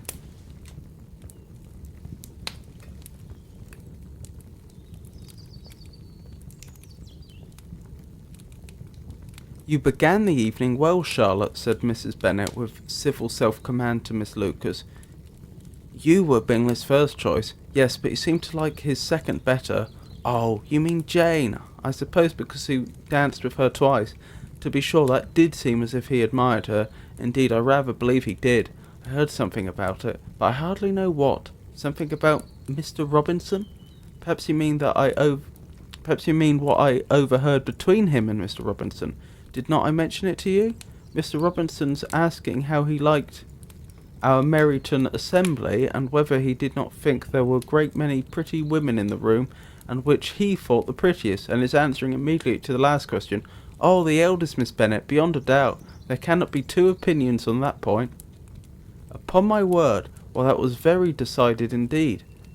That does seem as if... But, however, it may all come to nothing, you know. My overhearings were more to the purpose than yours, Eliza," said Charlotte. "Mr. Darcy is not so well worth listening to as his friends, is he? Poor Eliza, to be only just tolerable." "I beg you would not put it into Lizzie's head to be vexed by his ill treatment, for he is such a disagreeable man that it would not be quite a misfortune to be liked by him. Mrs. Long told me last night that he sat close to her for half an hour without once opening his lips." "Are you quite sure, ma'am?" "Is not there a little mistake?" said Jane. "I certainly saw Mr. Darcy speaking to her." "Aye, because she asked him at last how he liked Netherfield, and he could not help answering her, but she said he seemed very angry at being spoke to." "Miss Bingley told me," said Jane, "that he never speaks much unless among his intimate acquaintance. With them he is remarkably agreeable." "I do not believe a word of it, my dear. If he had been so very agreeable he would have talked to Mrs. Long, but I can guess how it was. Everybody says that he is eat up with pride, and I dare say he had heard somehow that Mrs. Long does not keep a carriage, and had come to the ball in a hack chaise." So, does not keep a carriage is referencing, or rather expresses, not having a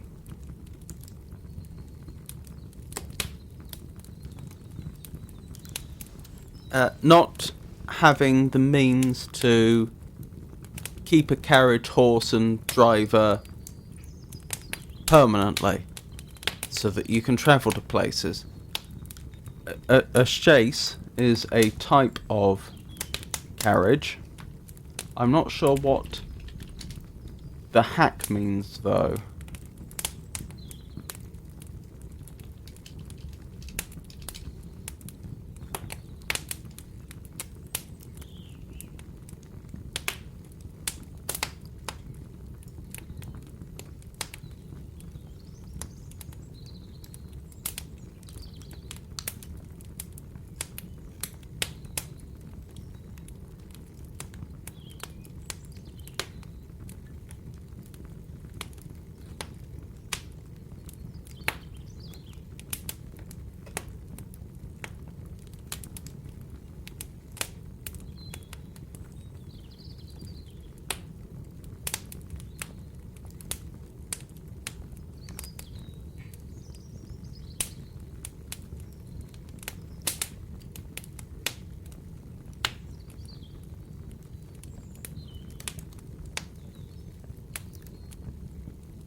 Can't see it here either.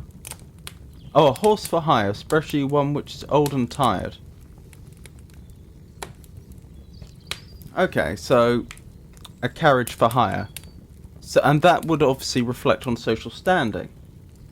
Because someone that keeps their carriage, in other words, employs a driver, owns horses, owns a carriage, can afford all that, that implies a certain level of status in society. Or did. And so they're suggesting that perhaps Mr. Darcy was so arrogant that he didn't wish to speak with Mrs. Long because he found out that she doesn't even keep a carriage.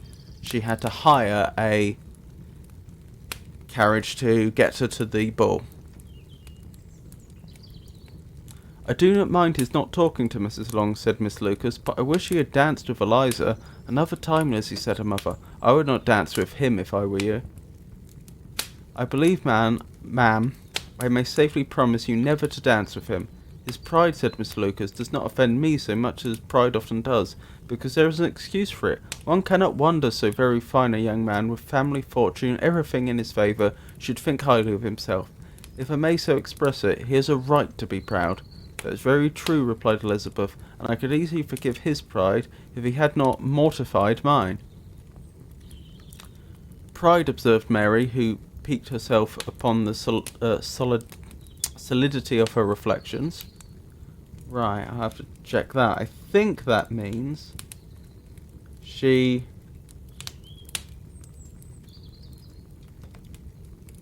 had confidence in the quality of her reflections, but I could be wrong. Oops.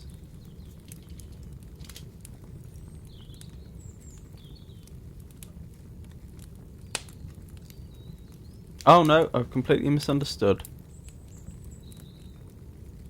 Pride, observed Mary, who piqued herself upon the solidity of her reflections.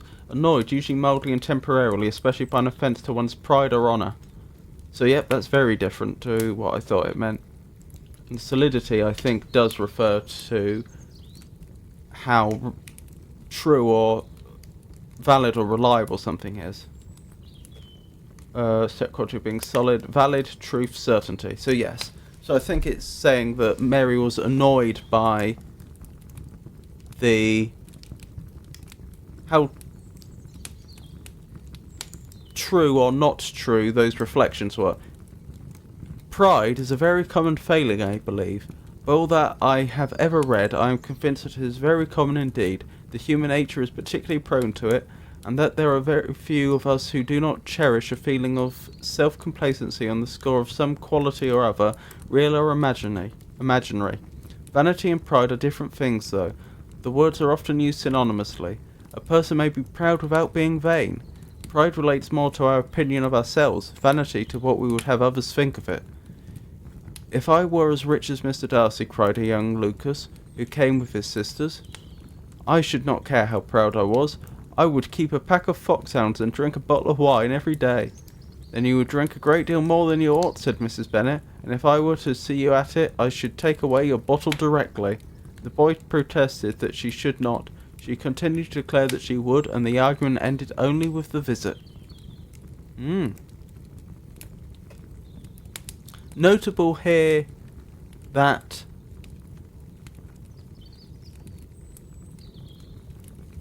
they brought one would assume a reasonably young child, not necessarily very young, but a reasonably young child to the visit, and the child was arguing with their mother, and that was considered perfectly fine. Because certainly the Victorians later on had more of a seen but not heard attitude towards children, where it's clear that the Georgians were a lot more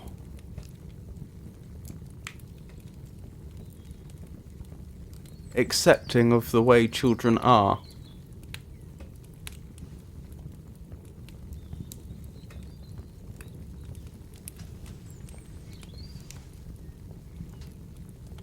Chapter 6. The ladies of Longbourn soon waited on those on Featherfield.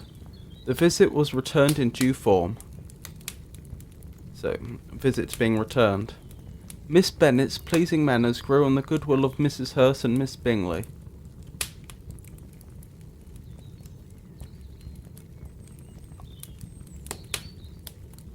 Okay, I think I understand that. I think they mean that because Miss Bennet, so that's obviously the eldest daughter of the Bennet family, because she had good manners, that increased the goodwill of Miss Hurst and Miss Bingley, I think. And though the mother was found to be intolerable and the youngest sisters not worth speaking to, a wish of being better acquainted with them was expressed towards the two eldest.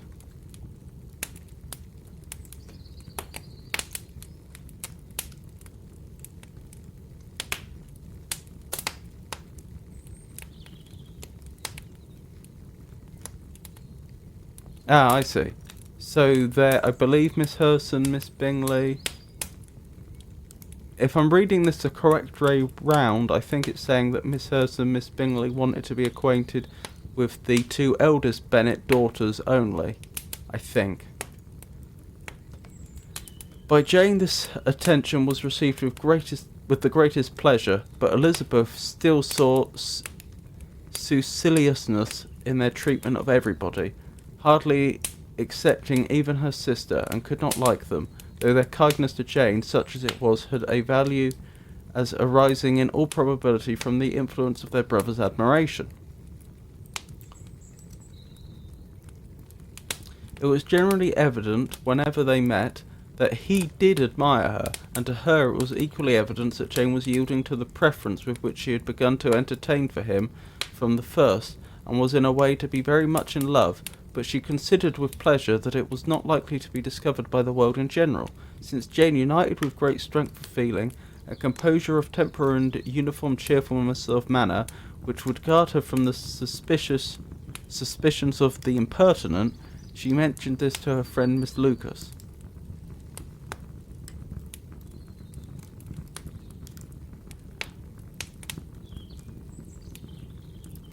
Okay, so Jane had a great deal of composure of temper and uniform cheerfulness of manner, which would guard her from suspicions of the impertinent. So, suspicions of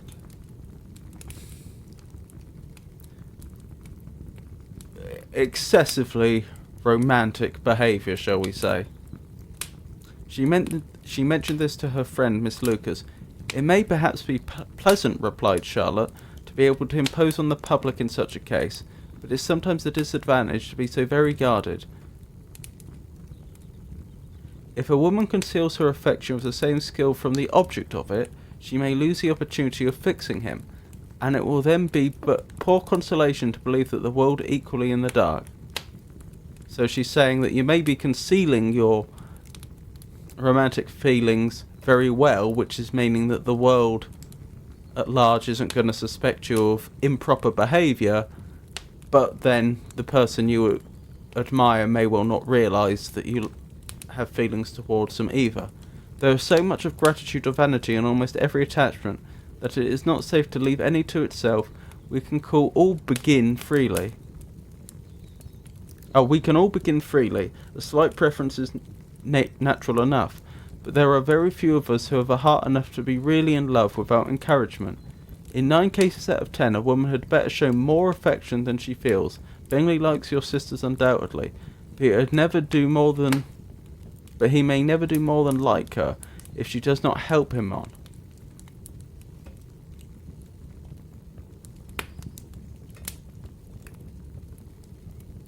Let me say that again. Bingley likes your sister undoubtedly, but he may never do more than like her if she does not help him on. So, if your sister is in love with Mr. Bingley, then she needs to make that plain to him, or else he may never more than like her.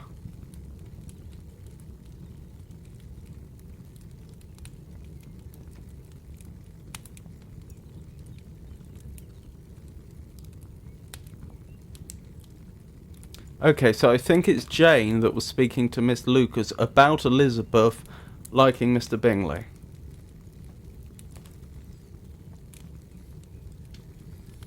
and this is Jane and Charlotte, that must be Charlotte Lucas, who are discussing Elizabeth and Mr. Bingley here. But she does not help him on as much as her nature will allow. If I can perceive her regard for him, he must be a simpleton indeed not to discover it. Remember, Eliza, that he does not know Jane's disposition as you do. But if a woman is partial to a man and does not endeavour to conceal it, he must find it out. Perhaps he must, if he sees enough of her, but though Bingley and Jane meet tolerably often, it is never for many hours together, and as they always see each other in large mixed parties, it is impossible that every moment should be employed in conversing together. Jane should therefore make the most of every half hour in which she can command his attention. When she is secure of him, there will be leisure for falling in love as much as she chooses. Your plan is a good one, replied Elizabeth, where nothing is in question but the desire of being well married, and if I were determined to get a rich husband, or any husband, I dare say I should adopt it. But these are not Jane's feelings. She is not acting by design. As yet she cannot even be certain of the degree of her own regard, nor of its reasonableness. She has known him only a fortnight. She danced 4 dances with him at Meryton. She saw him one morning at his own house, and she has since dined in company with him 4 times. This is not quite enough to make her understand his character. Not as you represent it. Had she merely dined with him, she might only have discovered whether he had a good appetite. But you must remember that 4 evenings have been also spent together, and 4 evenings may do a great deal. Yes, these 4 evenings have enabled them to ascertain that they both like Vingun. I don't recognise that.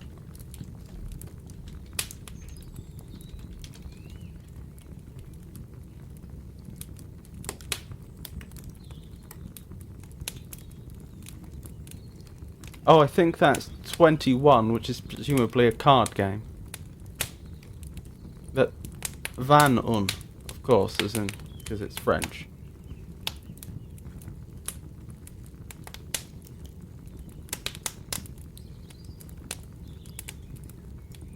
Although my pronunciation is, of course, abysmal.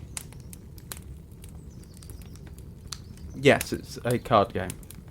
It says here it's blackjack, which would make sense. Although I wouldn't rely on it necessarily being the same game with the same rules back then as now. Yes, these 4 evenings enabled them to ascertain that they both like Van Un better than commerce, but with respect to any other leading characteristic, I do not imagine that much has been unfolded. I assume that's reference to a card game, although... Oh, I wonder if commerce is yet another card game. That would make sense.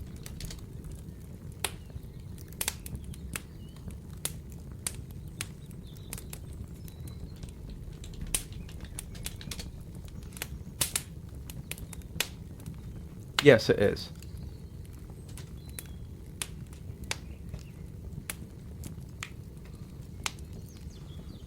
So they've ascertained, Elizabeth and Mr. Bingley have ascertained that they like the card game Van Un better than commerce, which is another card game.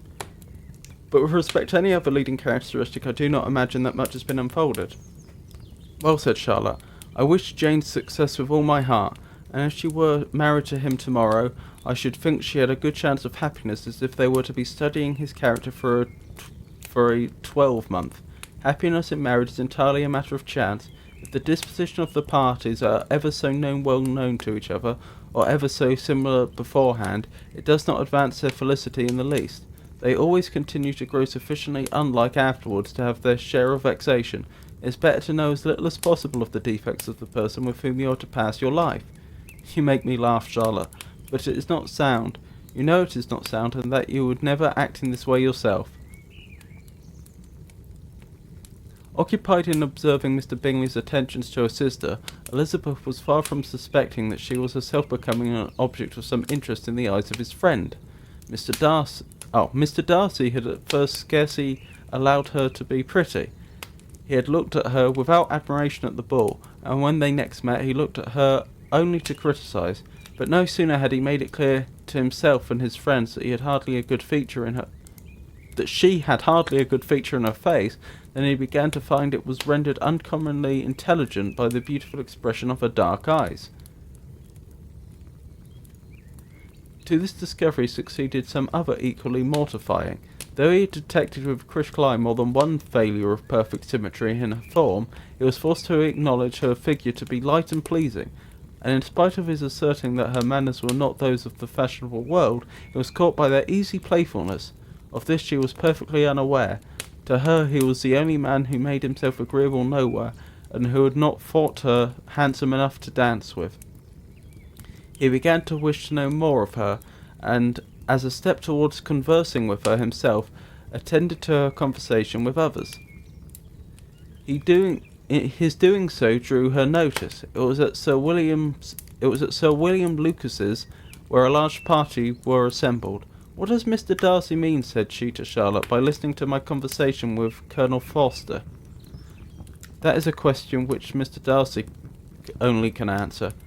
But if he does it any more, I shall certainly let him know that I see what he is about. He has a very satirical eye, and if I do not begin by being impertinent myself, I shall soon grow afraid of him." On his approaching them soon afterwards, though, without seeming to have any intention of speaking, Miss Lucas defied her friend to mention such a subject to him, which immediately provoking Elizabeth to do it, she turned to him and said, hold on, I think I should reread that. On his approaching them soon afterwards, though without seeming to have any intention of speaking, Miss Lucas defied her friend to mention such a subject to him. So if we go back up.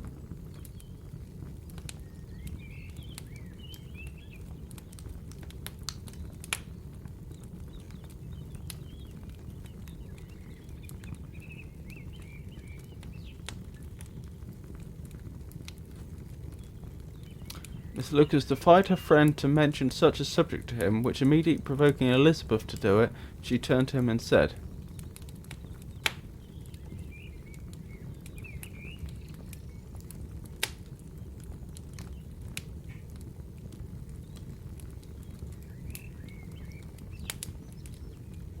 "Oh, I understand. I think Miss Lucas, Sir Charlotte, was trying to tell Elizabeth not to speak to Mr. Darcy about why he was hanging around them, which then provoked her to do exactly that. Did you not," and this is Elizabeth speaking, "did you not think, Mr. Darcy, that I expressed myself uncommonly well just now, when I was teasing Colonel Forster to give us a ball at Meryton?" "Apparently I'm wrong." "With great energy, but it is a subject which always makes a lady energetic. You are severe on us." "It will be her turn soon to be teased," said Miss Lucas. "I'm going to open the instrument, Eliza, and you know what follows. You are a very strange creature by way of a friend, always wanting to play and sing before anybody and everybody. If my vanity had taken a musical turn, you would have been invaluable. But as it is, I would really rather not sit down before those who must be in the habit of hearing the very best performers." On Miss Lucas's persevering, however, she added, "Very well. If it must be so, it must," and gravely glancing at Mr. Darcy, "there is a fine old saying which everybody here is of course familiar with. Keep your breath to your cool porridge, I shall keep mine to swell my song." I don't follow that, but still, keep your breath to cool your porridge. Oh, okay. I think this is all a general statement that don't be overly critical of my musical abilities. Her performance was pleasing, though by no means capital. After a song or two, and before she could reply to the entreaties of several that she should sing again, she was eagerly succeeded at the instrument by her sister Mary, who having, in consequence of being the only plain one in the family, worked hard for knowledge and accomplishments, was always impatient for display. Mary had neither genius nor taste, and though vanity had given her application, it had given her likewise a pedantic air and conceited manner, which would have injured a higher degree of excellence than she had reached.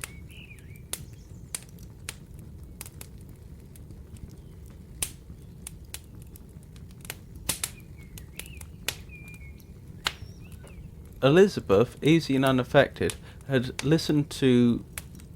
been listened to with much more pleasure, though not playing half so well, and Mary, at the end of a long concerto, was glad to purchase praise and gratitude by Scotch and Irish airs, at the request of her younger sisters, who with some of the Lucases and 2 or 3 officers, joined eagerly in dancing at the end of the room.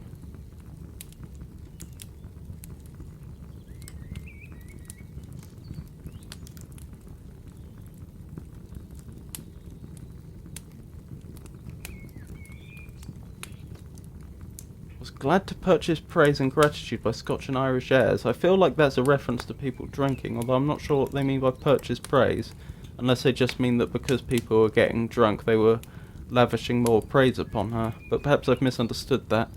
Mr. Darcy stood near them in silent indignation at such a mode of passing the evening, to the exclusion of all conversation, and was too much engrossed by his own thoughts to perceive that Sir William Lucas was his neighbour, till Sir William thus began.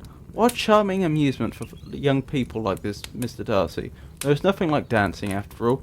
I consider it as one of the first refinements of polished societies. Certainly, sir, and it has the advantage also of being in vogue amongst the less polished societies of the world. Every savage can dance. Sir William only smiled. Your friend performs delightfully, he continued after a pause on seeing Mr. Bingley join the group, and I doubt not that you're an adept in the science yourself, Mr. Darcy. You saw me dance at Meryton, I believe, sir. Yes, indeed, and received no inconsiderable pleasure from the sight. Do you often dance at St. James's? Never, sir. Do you not think it would be a proper compliment to the place? It's a compliment which I never pay to any place if I can avoid it. You have a house in town, I conclude? Mr. Darcy bowed. I had once, I think I should say, a house in town. Maybe a reference to a house in London. I could be wrong, because often families of consequence back in those times would have a townhouse in London and a country house elsewhere.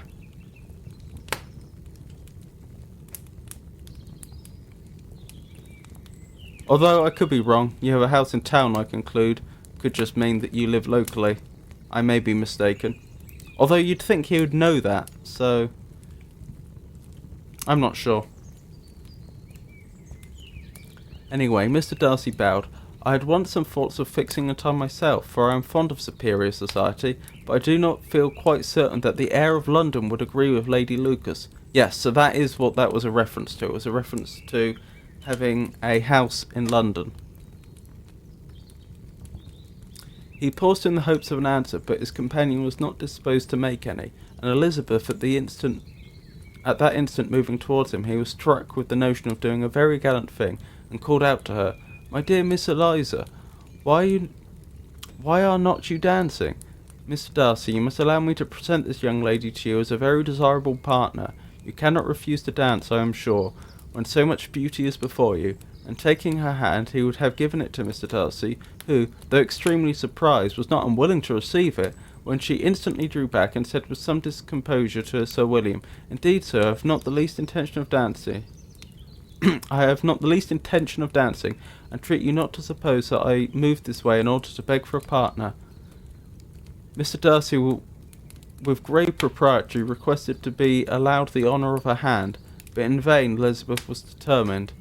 Nor did Sir William at all shake her purpose by his attempt at persuasion.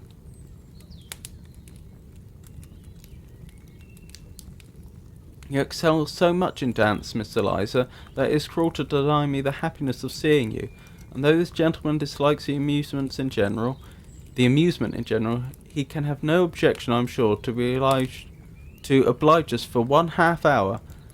Mr. Darcy is all politeness," said Elizabeth, smiling. "He is indeed, but considering the inducement, my dear Miss Eliza, we cannot wonder at his complaisance, for who would object to such a partner?"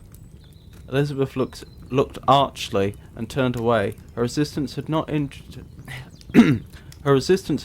her with the gentleman, and he was thinking of her with some complacency when thus accosted by Miss Bingley. "I can guess the subject of your reverie." "I should imagine not." You're considering how insupportable it would be to pass many evenings in this manner, in such society, and indeed I am quite of your opinion. I was never more annoyed. The insipidity, and yet the noise, the nothingness, and yet the self-importance of all those people. What I would give to hear your strictures on them. Sorry. A stricture, is that a...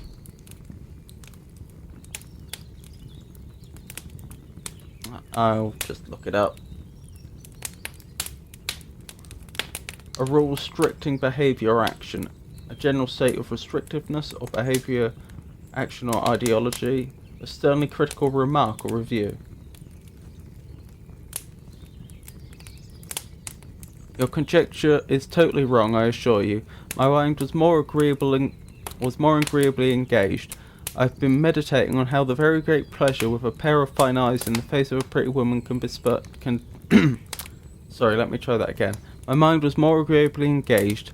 I've been meditating on the very great pleasure which a pair of fine eyes in the face of a pretty woman can bestow. Miss Bingley immediately fixed her eyes on his, and desired he would tell her what lady had the credit of inspiring such reflections. Mr. Darcy replied with great intrepidity, Miss Elizabeth Bennet. Miss Elizabeth Bennet, repeated Miss Bingley. I am all astonishment. How long has she been such a favourite? And pray, when am I to wish you joy? That is exactly the question which I expected you to ask. A lady's imagination is very rapid. It jumps from admiration to love, from love to matrimony in a moment.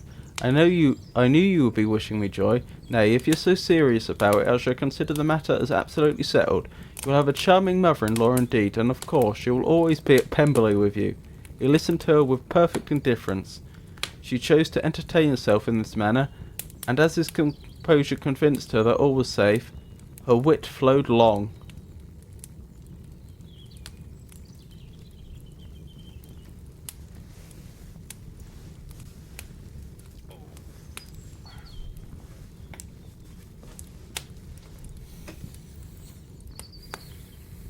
So, I think that will probably do for Pride and Prejudice this week. Any comments before we move on to the riddles and enigmas?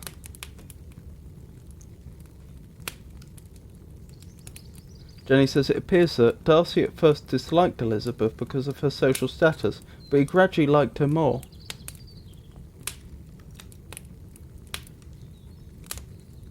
I certainly think it's clear that he likes her more now than he did when he first met her. I'm not sure to what degree her social status was a factor or not, though, in his initially rejecting her. Because a lot of the comments about him... Because a lot of a lot of what we've seen in the text of him rejecting people because of social status was other people making remarks about him and not actually his opinion. It's clear that he can be standoffish. Do I mean standoffish? Cold is what I mean. It's clear he can be a bit cold, but I don't recall whether we've seen much evidence of him actually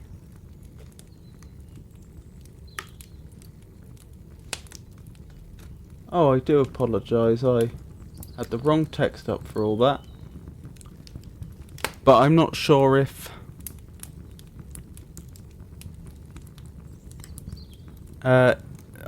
we've seen any evidence in the text of him actually being cold towards somebody specifically because of their social class. It's possible I'm just forgetting though. Anyway, enigmas.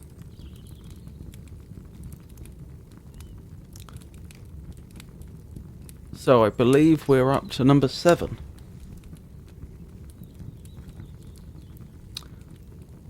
A word there is 5 syllables contains, take one away, no syllable remains.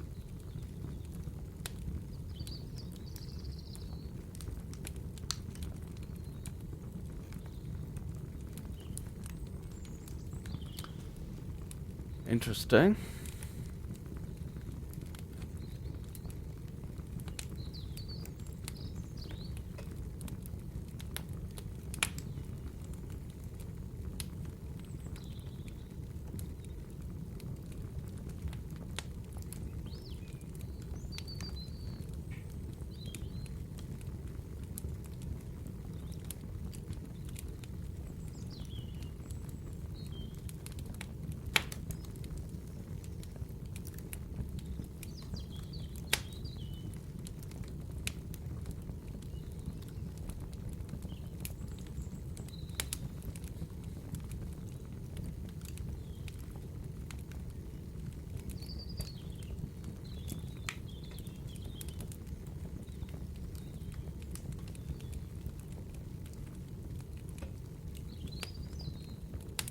Oh, Jenny says, from what we've read so far, it appears that people at the time had the concept that people choose their partners with the same social classes. I think that's broadly speaking true. I think there was a degree of flexibility in that regard. Especially, I think you would find particularly attractive daughters marrying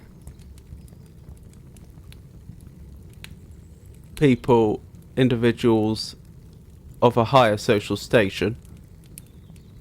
But in general, I think that's correct, and I think that's largely would have been seen for pragmatic reasons as much as anything else, that people are brought up to live in the station that they find themselves, and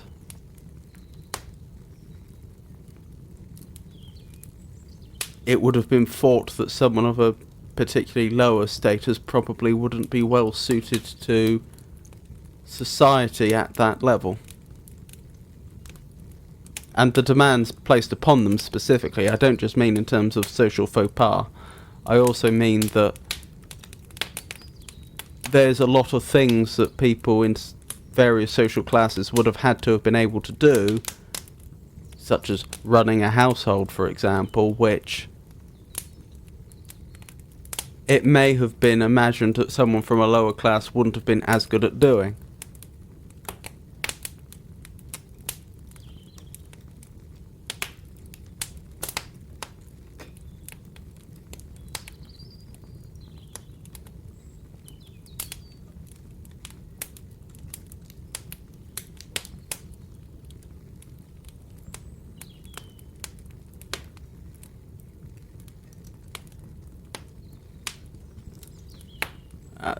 Besides things such as manners and whether they have an affected character or not, etc.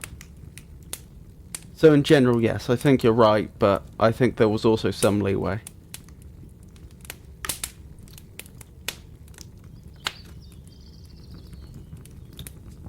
Oh dear, I also forgot to update the stream title.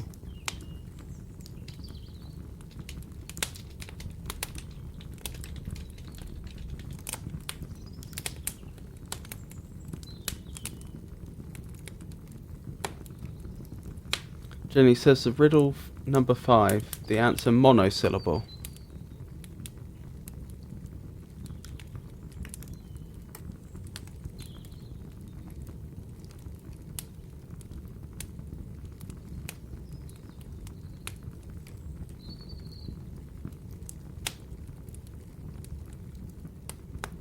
It's possible, isn't it?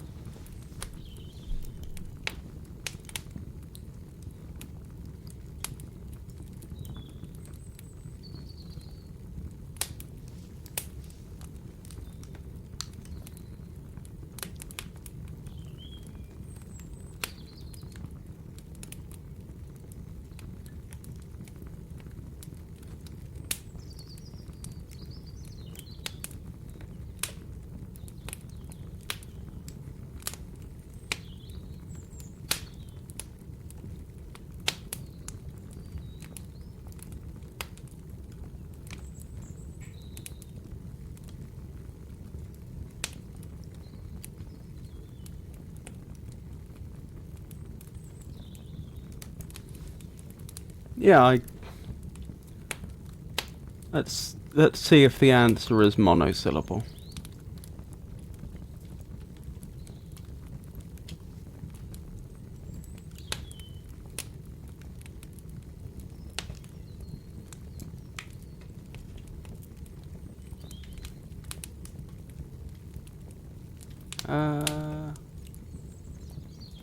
That's going to be the easiest way. Monosyllable it is. Well done, Jenny.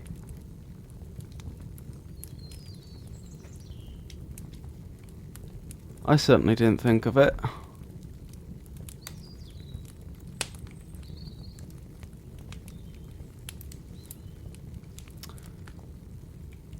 Number 8.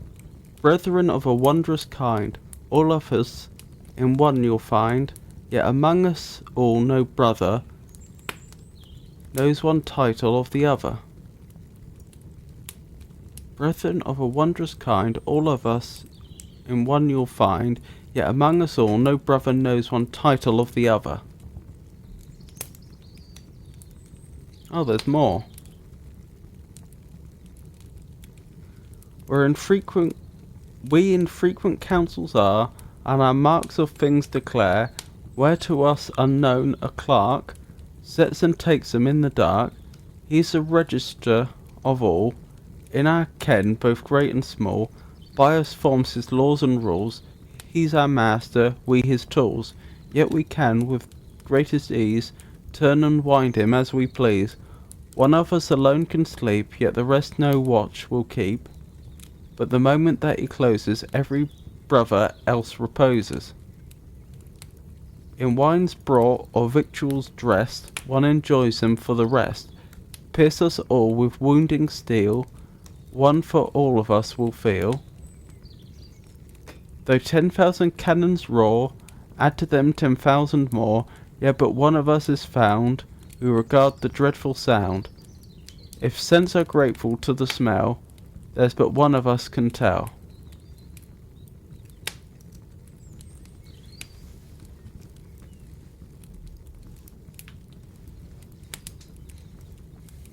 Could the answer be the senses? Brethren of a wondrous kind, all of us in one you'll find. So in one person you'll find all the senses. Yet among us all no brother knows one title of the other. We in frequent councils are. So often what the different senses are reporting are considered together, and our marks of things declare where to us and and our marks of things declare. Yeah, so they're declaring the marks of things, the aspects of the things which leave a mark. Where to us unknown a clerk, where to us unknown a clerk sets and takes them in the dark. He's the registrar of all, in our ken both great and small. By us forms his laws and rules, he's our master, we his tools. So that's the brain, I think. The brain that's recording all of this and is the master of the senses. Yet we can, with greatest ease, turn and wind him as we please. Because if the senses were to lie to the brain, then they could get the brain to do anything they want. One of us alone can sleep. Okay, a sense can't sleep as such, yet the rest no watch will keep. But the moment that he closes, every brother else reposes.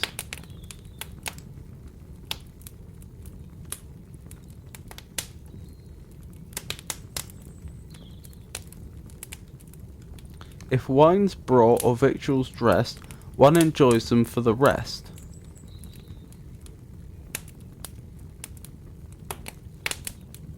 So only one sense can enjoy wine or victuals. Pierce us all with wounding steel, one for all of us will feel, the sense of feeling. When 10,000 cannons roar, add to them 10,000 more, yet but one of us is found who regards the dreadful sound, hearing. If sense are grateful to the smell, there's but one of us can tell. So the only, if it is the senses, yeah, I think it's, Jenny says 8, the 5 senses, I think it must be. One of us alone can sleep, yet the rest no watch will keep. So if one of them's asleep, the other ones won't be watching, but the moment that he closes, every brother else reposes. Yes, because the senses all go away at the same time when you sleep. So that does make sense. That's what both I and Jenny seem to think.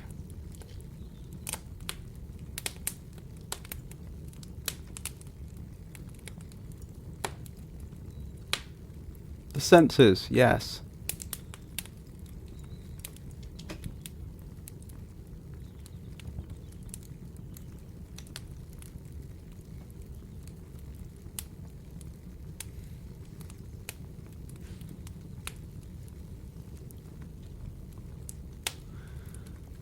Nine. Proteus. When in a changing mood... Hold on, who's Proteus? I feel like that's probably a mythological figure.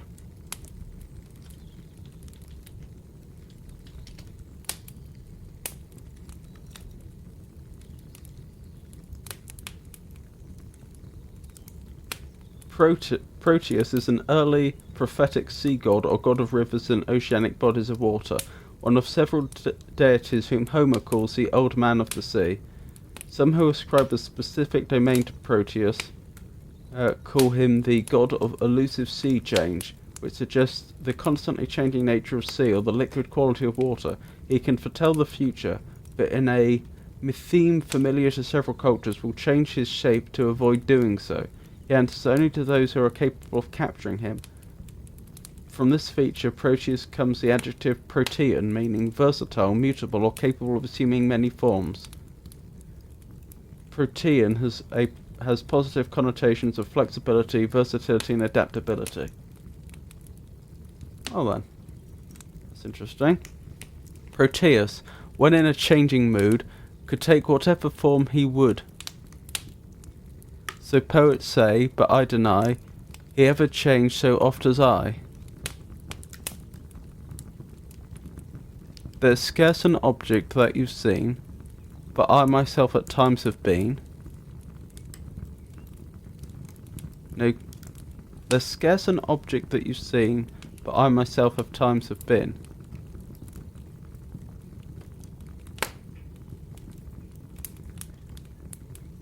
I think that means that I have been most objects. It's hard to find an object that I haven't been, I think.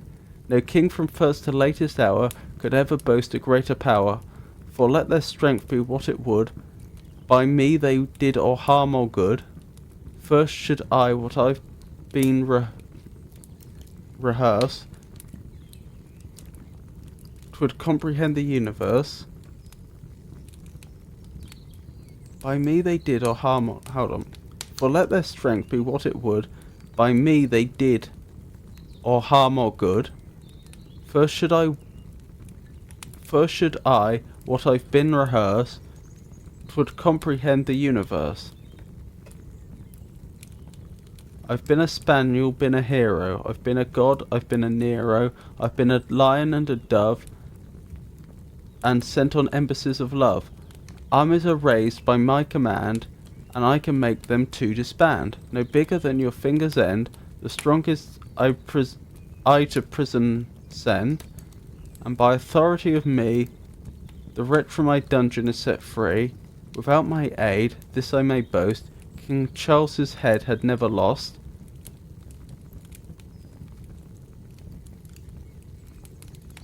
Though all is true that I have said, I'm very oft a cipher made.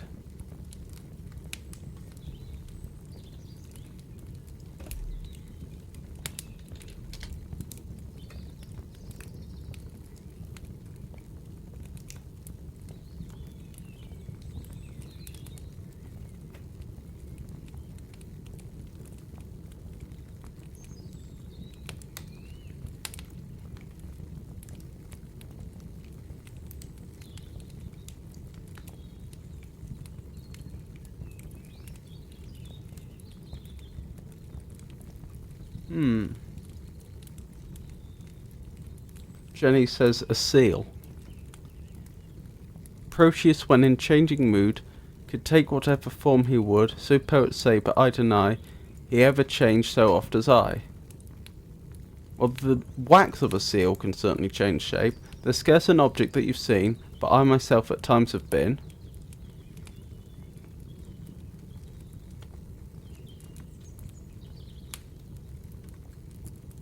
Not sure about that one. No king from first to latest hour could ever boast a greater power. For let their strength be what it would, by me they did or harm or good. First should I what I've been rehearse, 'twould comprehend the universe. I've been a spaniel, I've been a hero, I've been a god, I've been a Nero. I've been a lion and a dove, and sent on embassies of love. Well, no seal has ever been Nero, but I suppose it could represent that of Nero. God doesn't have a seal, though. Armies are raised by my command, and I can make them to disband. No bigger than your finger's end, the strongest I to prison send, and by authority of me, the wretch from dungeon is set free. Without my aid, this I may boast, King Charles's head had never lost. Though all this is true, I have said, I'm very oft a cipher made. I don't see how that would figure with a seal.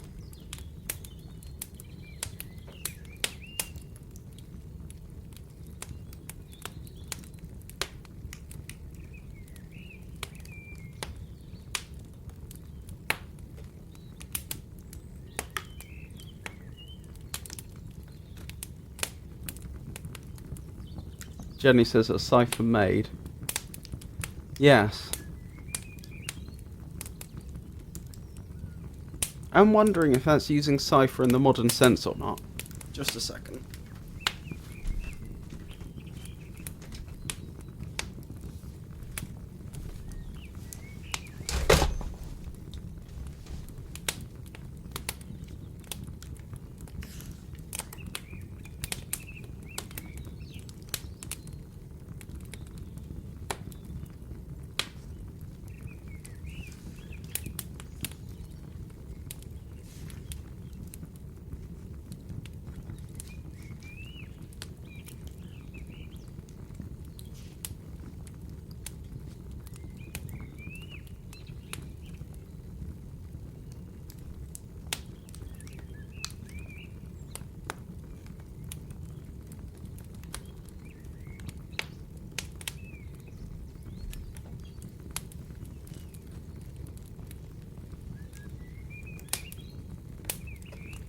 I'm just checking my physical dictionary since I found Wiktionary wasn't that much help.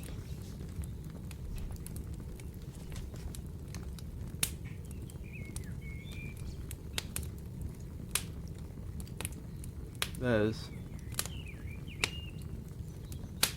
Wiktionary.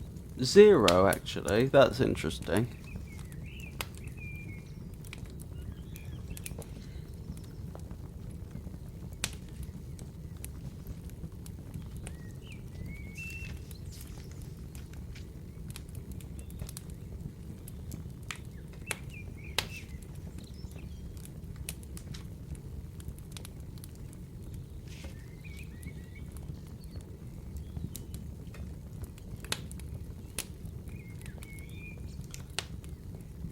Cipher.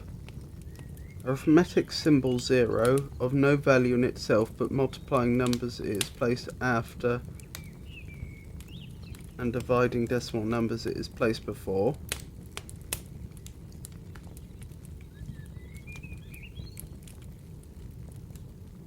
Oh, of course.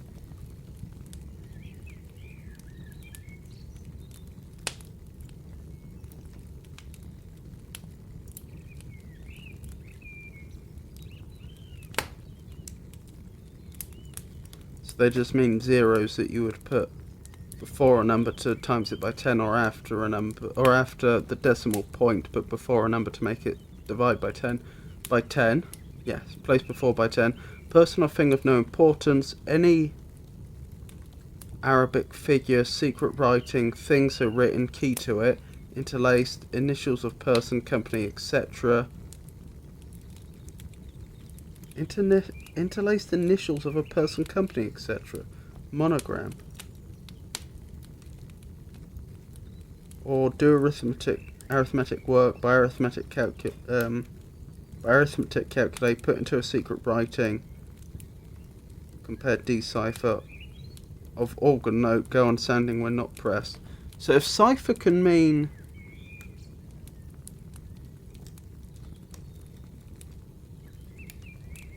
the interlaced letters of a person or company, that does support the seal hypothesis. I suppose I've been a spaniel, I've been a hero, I've been a god, I've been a Nero, I've been a lion and a dove. Oh, a god, so not the god. So those are all things that could appear on a seal and sent on embassies of love. So sent on love letters, basically. Yep, I'm coming round to the idea that it is in fact a seal. So let's check.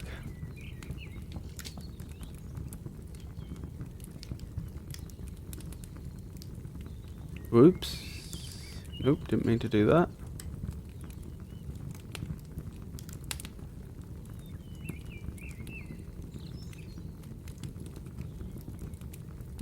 The senses and... we're on to the next page. A seal. It is in fact a seal. Well done again, Jenny.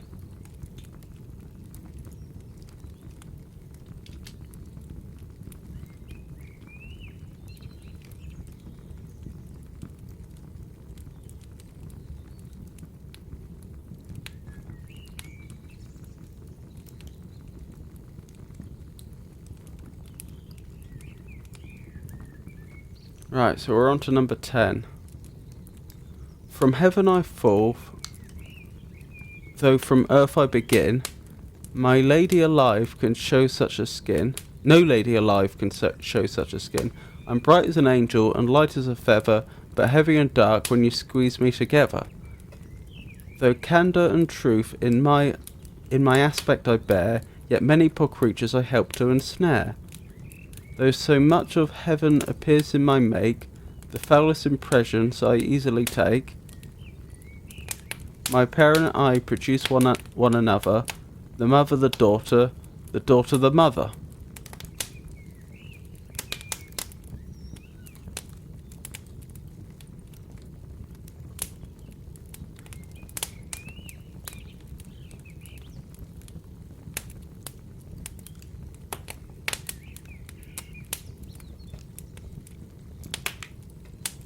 The mother and daughter the mother made me wonder if it could be an egg and some animal, but that doesn't really figure with the rest of it. From heaven I fall, though from earth I begin. Bird, maybe. No lady alive can show such a skin.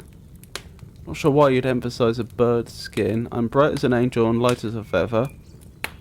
Well, then it'd have to be a white bird, like a dove or something. But heavy and dark when you squeeze me together. That doesn't figure. Though candour and truth in my aspect I bear, yet many poor creatures I help to ensnare. That certainly doesn't figure. So much of heaven appears in my make, the foulest impressions I easily take. A snake, maybe? From heaven I fall? No, that doesn't make sense. Though from earth I begin.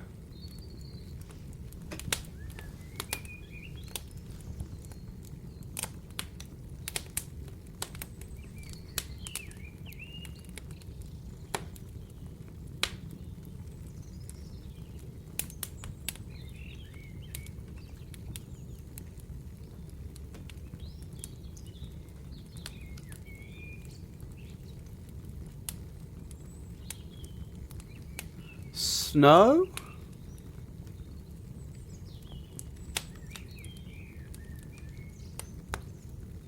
Although what would be the mother of snow? That doesn't figure.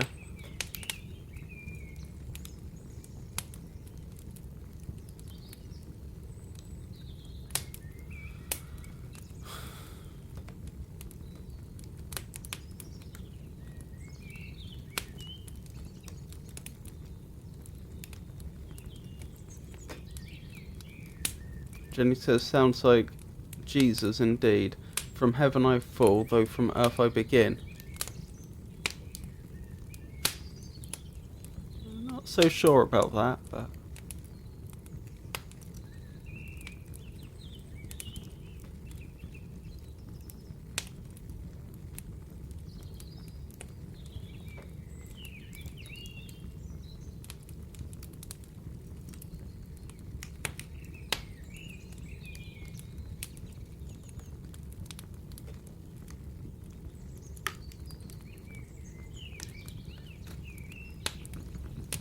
From heaven I fall, though from earth I begin.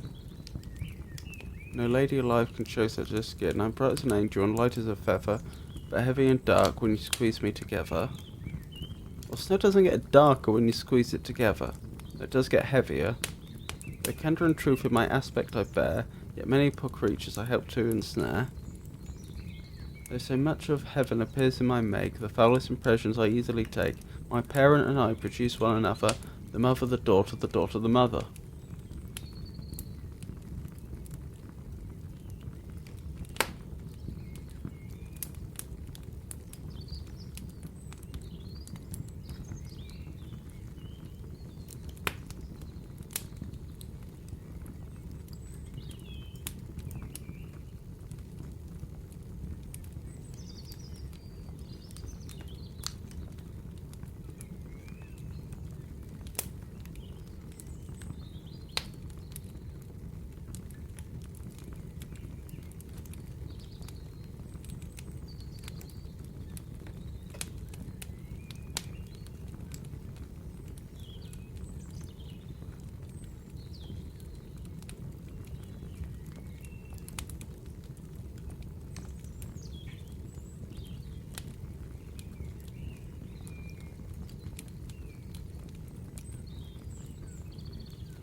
Jenny said, not Jesus, as it says the daughter.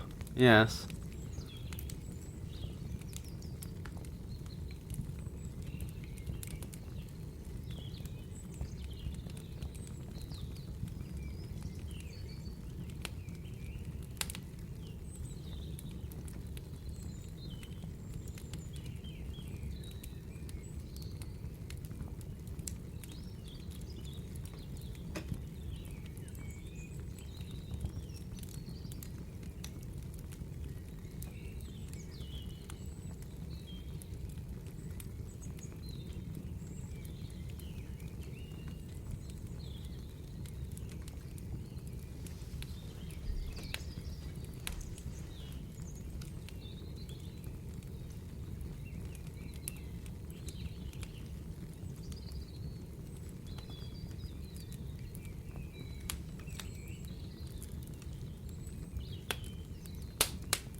From heaven I fall, though from earth I begin. No lady alive can show such a skin. I'm bright as an angel and light as a feather, but heavy and dark when you squeeze me together. Though candour and truth in my aspect I bear, yet many poor creatures I help to ensnare. Though so many of heaven appears in my make, the foulest impressions I easily take. My parent and I produce one another, the mother, the daughter, the mother.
I'm a bit stuck on this one.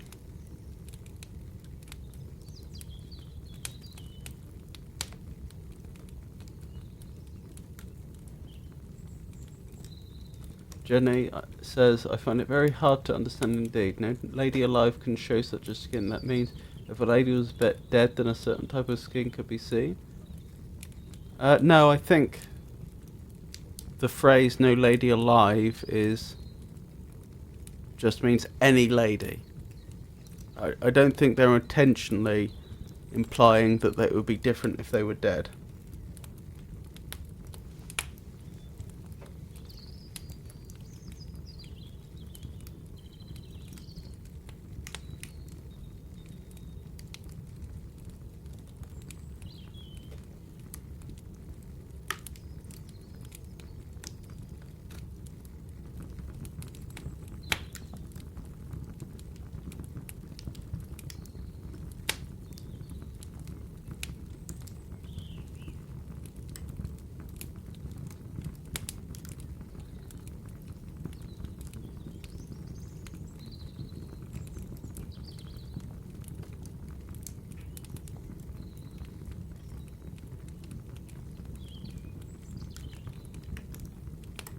And then Jenny says, but then what about the skin? A lady's skin? Yes, that's what made me think snow at one point, because at certain points there were beauty standards that women should have white skin. Very white skin. Pale skin. And so you could understand the comparison of skin to snow, especially as, you know, skin white as snow is an expression.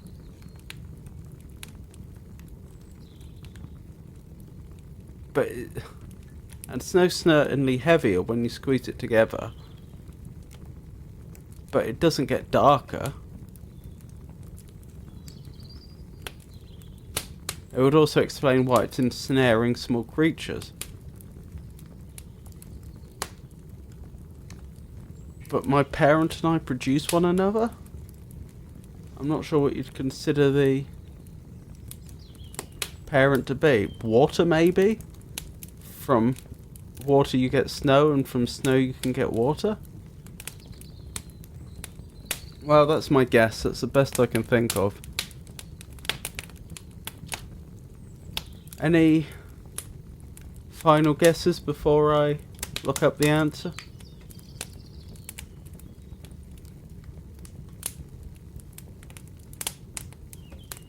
Jenny says, my guess makes sense. It's not a perfect answer, but it's the best I can think of. Snow. It was snow. I wonder what they mean by it getting darker, though.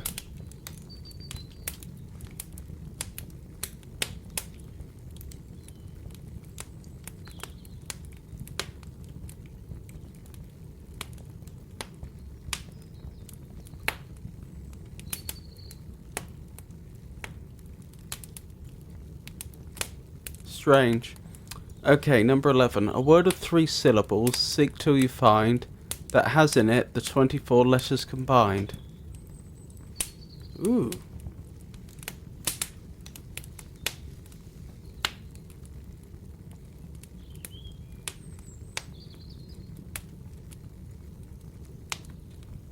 If snow falls on the ground, people step on it, of course it becomes dark. Arguably. But it doesn't become darker just on account of getting squeezed together. A snowball isn't dark. But yeah, I guess that may be what they were thinking. A word of 3 syllables, a word of 3 syllables, seek till you find, that has in it the 24 letters combined.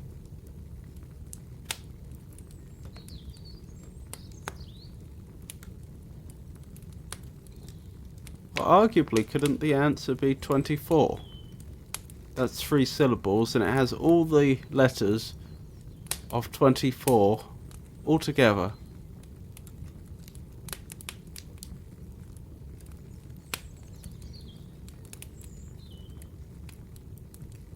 I'm dubious that there is actually a a word with 24 letters. And the fact they say the 24 letters as well.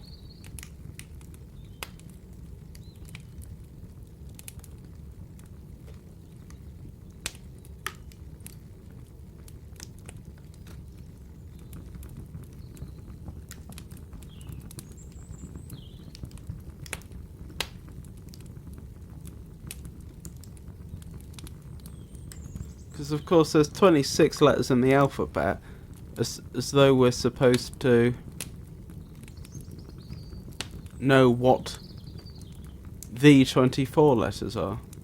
I wonder if there's another word, an anagram of 24, that's also 3 syllables.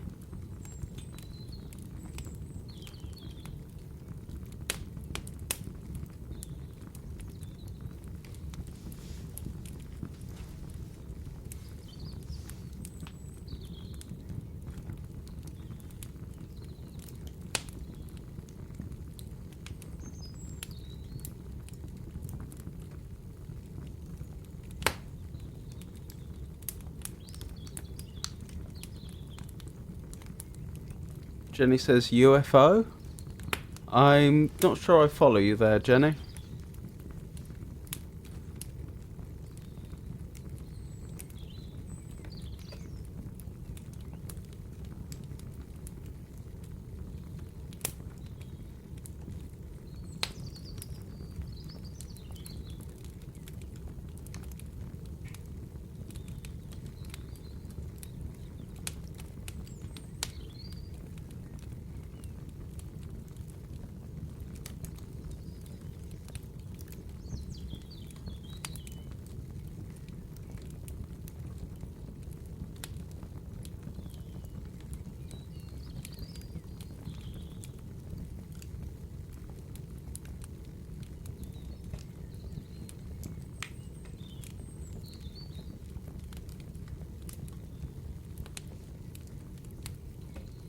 So do you have any guesses for number 11?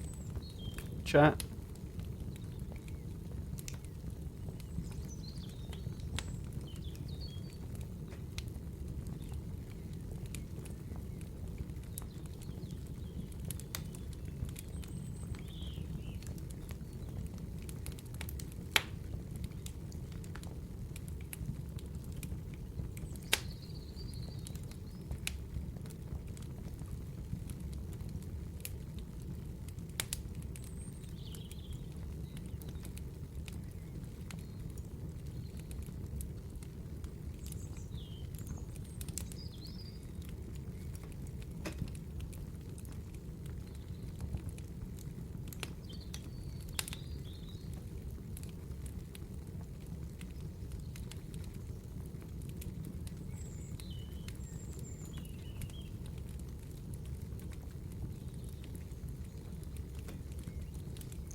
I'm gonna look it up. My guess is 24. I'm not particularly happy with that guess. I feel like there's probably an anagram of it, but I can't think of one. Either that or I thoroughly misunderstood how I'm supposed to solve that one.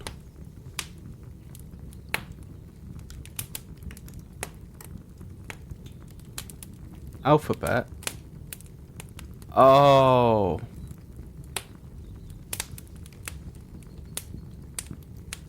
That makes sense.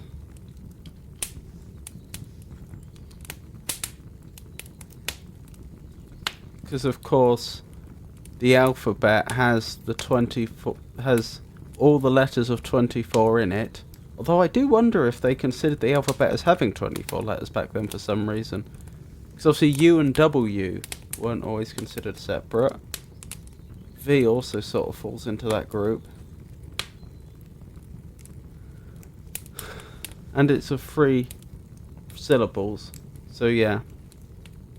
Bit embarrassing that I missed that, but still.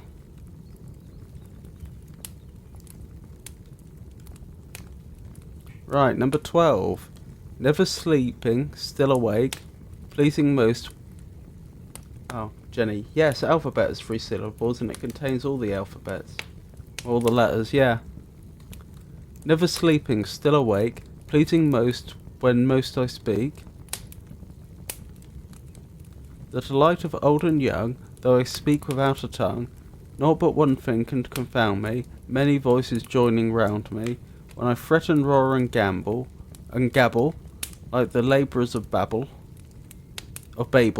as in the Tower of Babel. Now I am a dog or cow, I can bark or I can low. I mean, that says low, but I feel like that's supposed to rhyme. I can bleat or I can sing, like the warblers of the spring. Let the lovesick bard complain, and I mourn the cruel pain. Let the happy swain rejoice. Swain?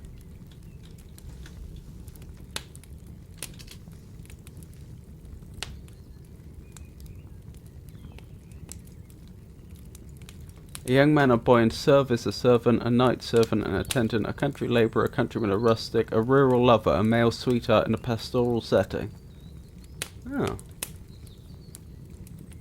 Let the happy swain rejoice, and I join my helping voice. Both are welcome, grief or joy, I with either sport and toy. Though a female, I am stout, drums and trumpets bring me out. Then I clash and roar and rattle, join in all the din of battle. Jove with all his loudest thunder, when I'm vexed can't keep me under, yet so tender is my ear, that the lowest voice I hear. Much I dread the courtier's fate, when his merit's out of date, for I hate a silent breath, and a whisper is my death. Well, that's an interesting one.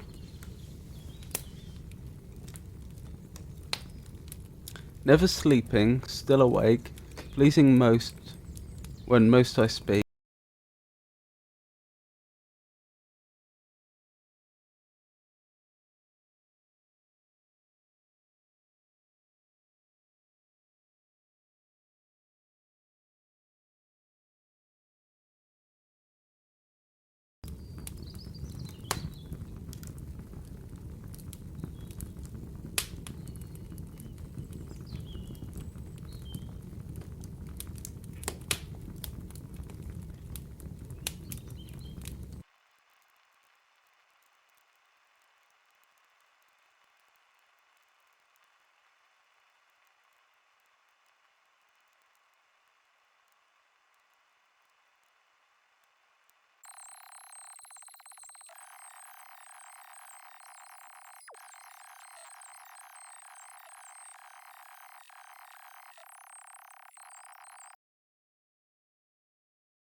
Okay, sorry about that, ladies and gentlemen.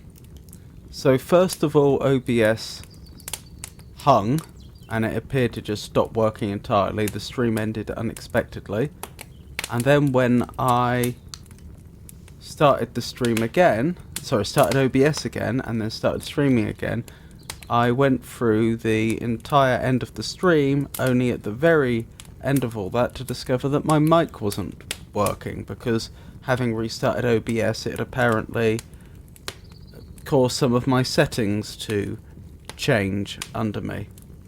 So, that being the case, I will try and end this stream again. So, the answer to number 12 was in fact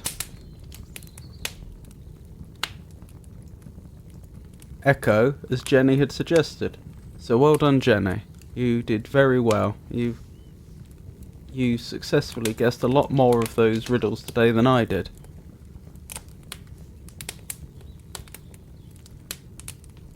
So, that's the end of the stream for today. I'll be streaming again on Friday, in which I'll be doing RimWorld. Then on Monday, in which I should be beginning the second Monkey Island game, which I think is the Revenge of LeChuck. I'd have to double check that.